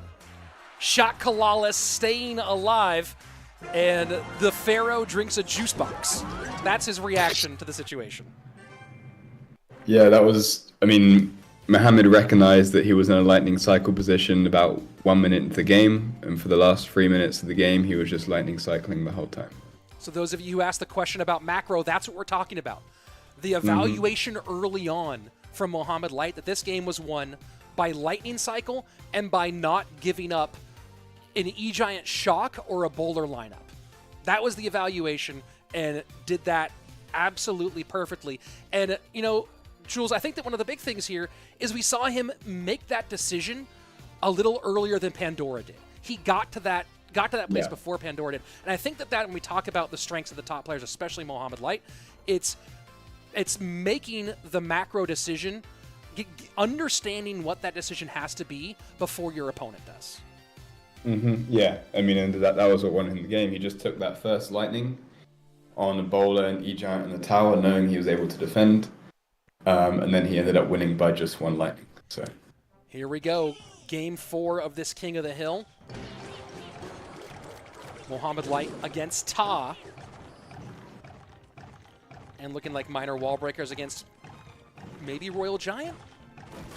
Yeah, or recruits. Water. Also a possibility here.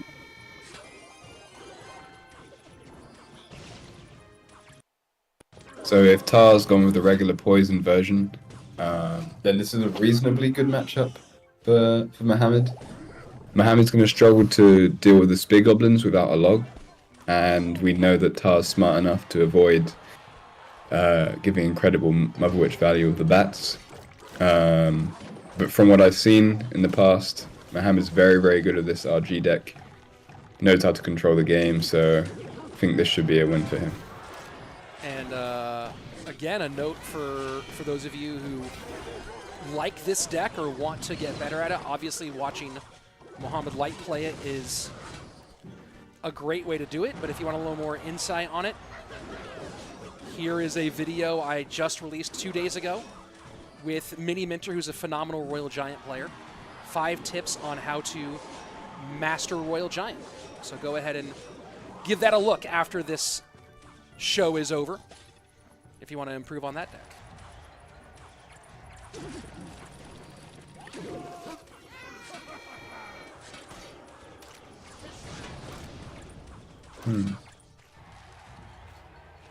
So I imagine Mohamed's last card is Zappies, but I have seen this deck be played with Skelly Drags before. Skelly Drags would be a lot nicer against Cycle, but I think Zappies are more likely, as we've seen so much E-Giant today, he would want to cover that. And amazing Mother Witch by Mohamed, predicting that minor.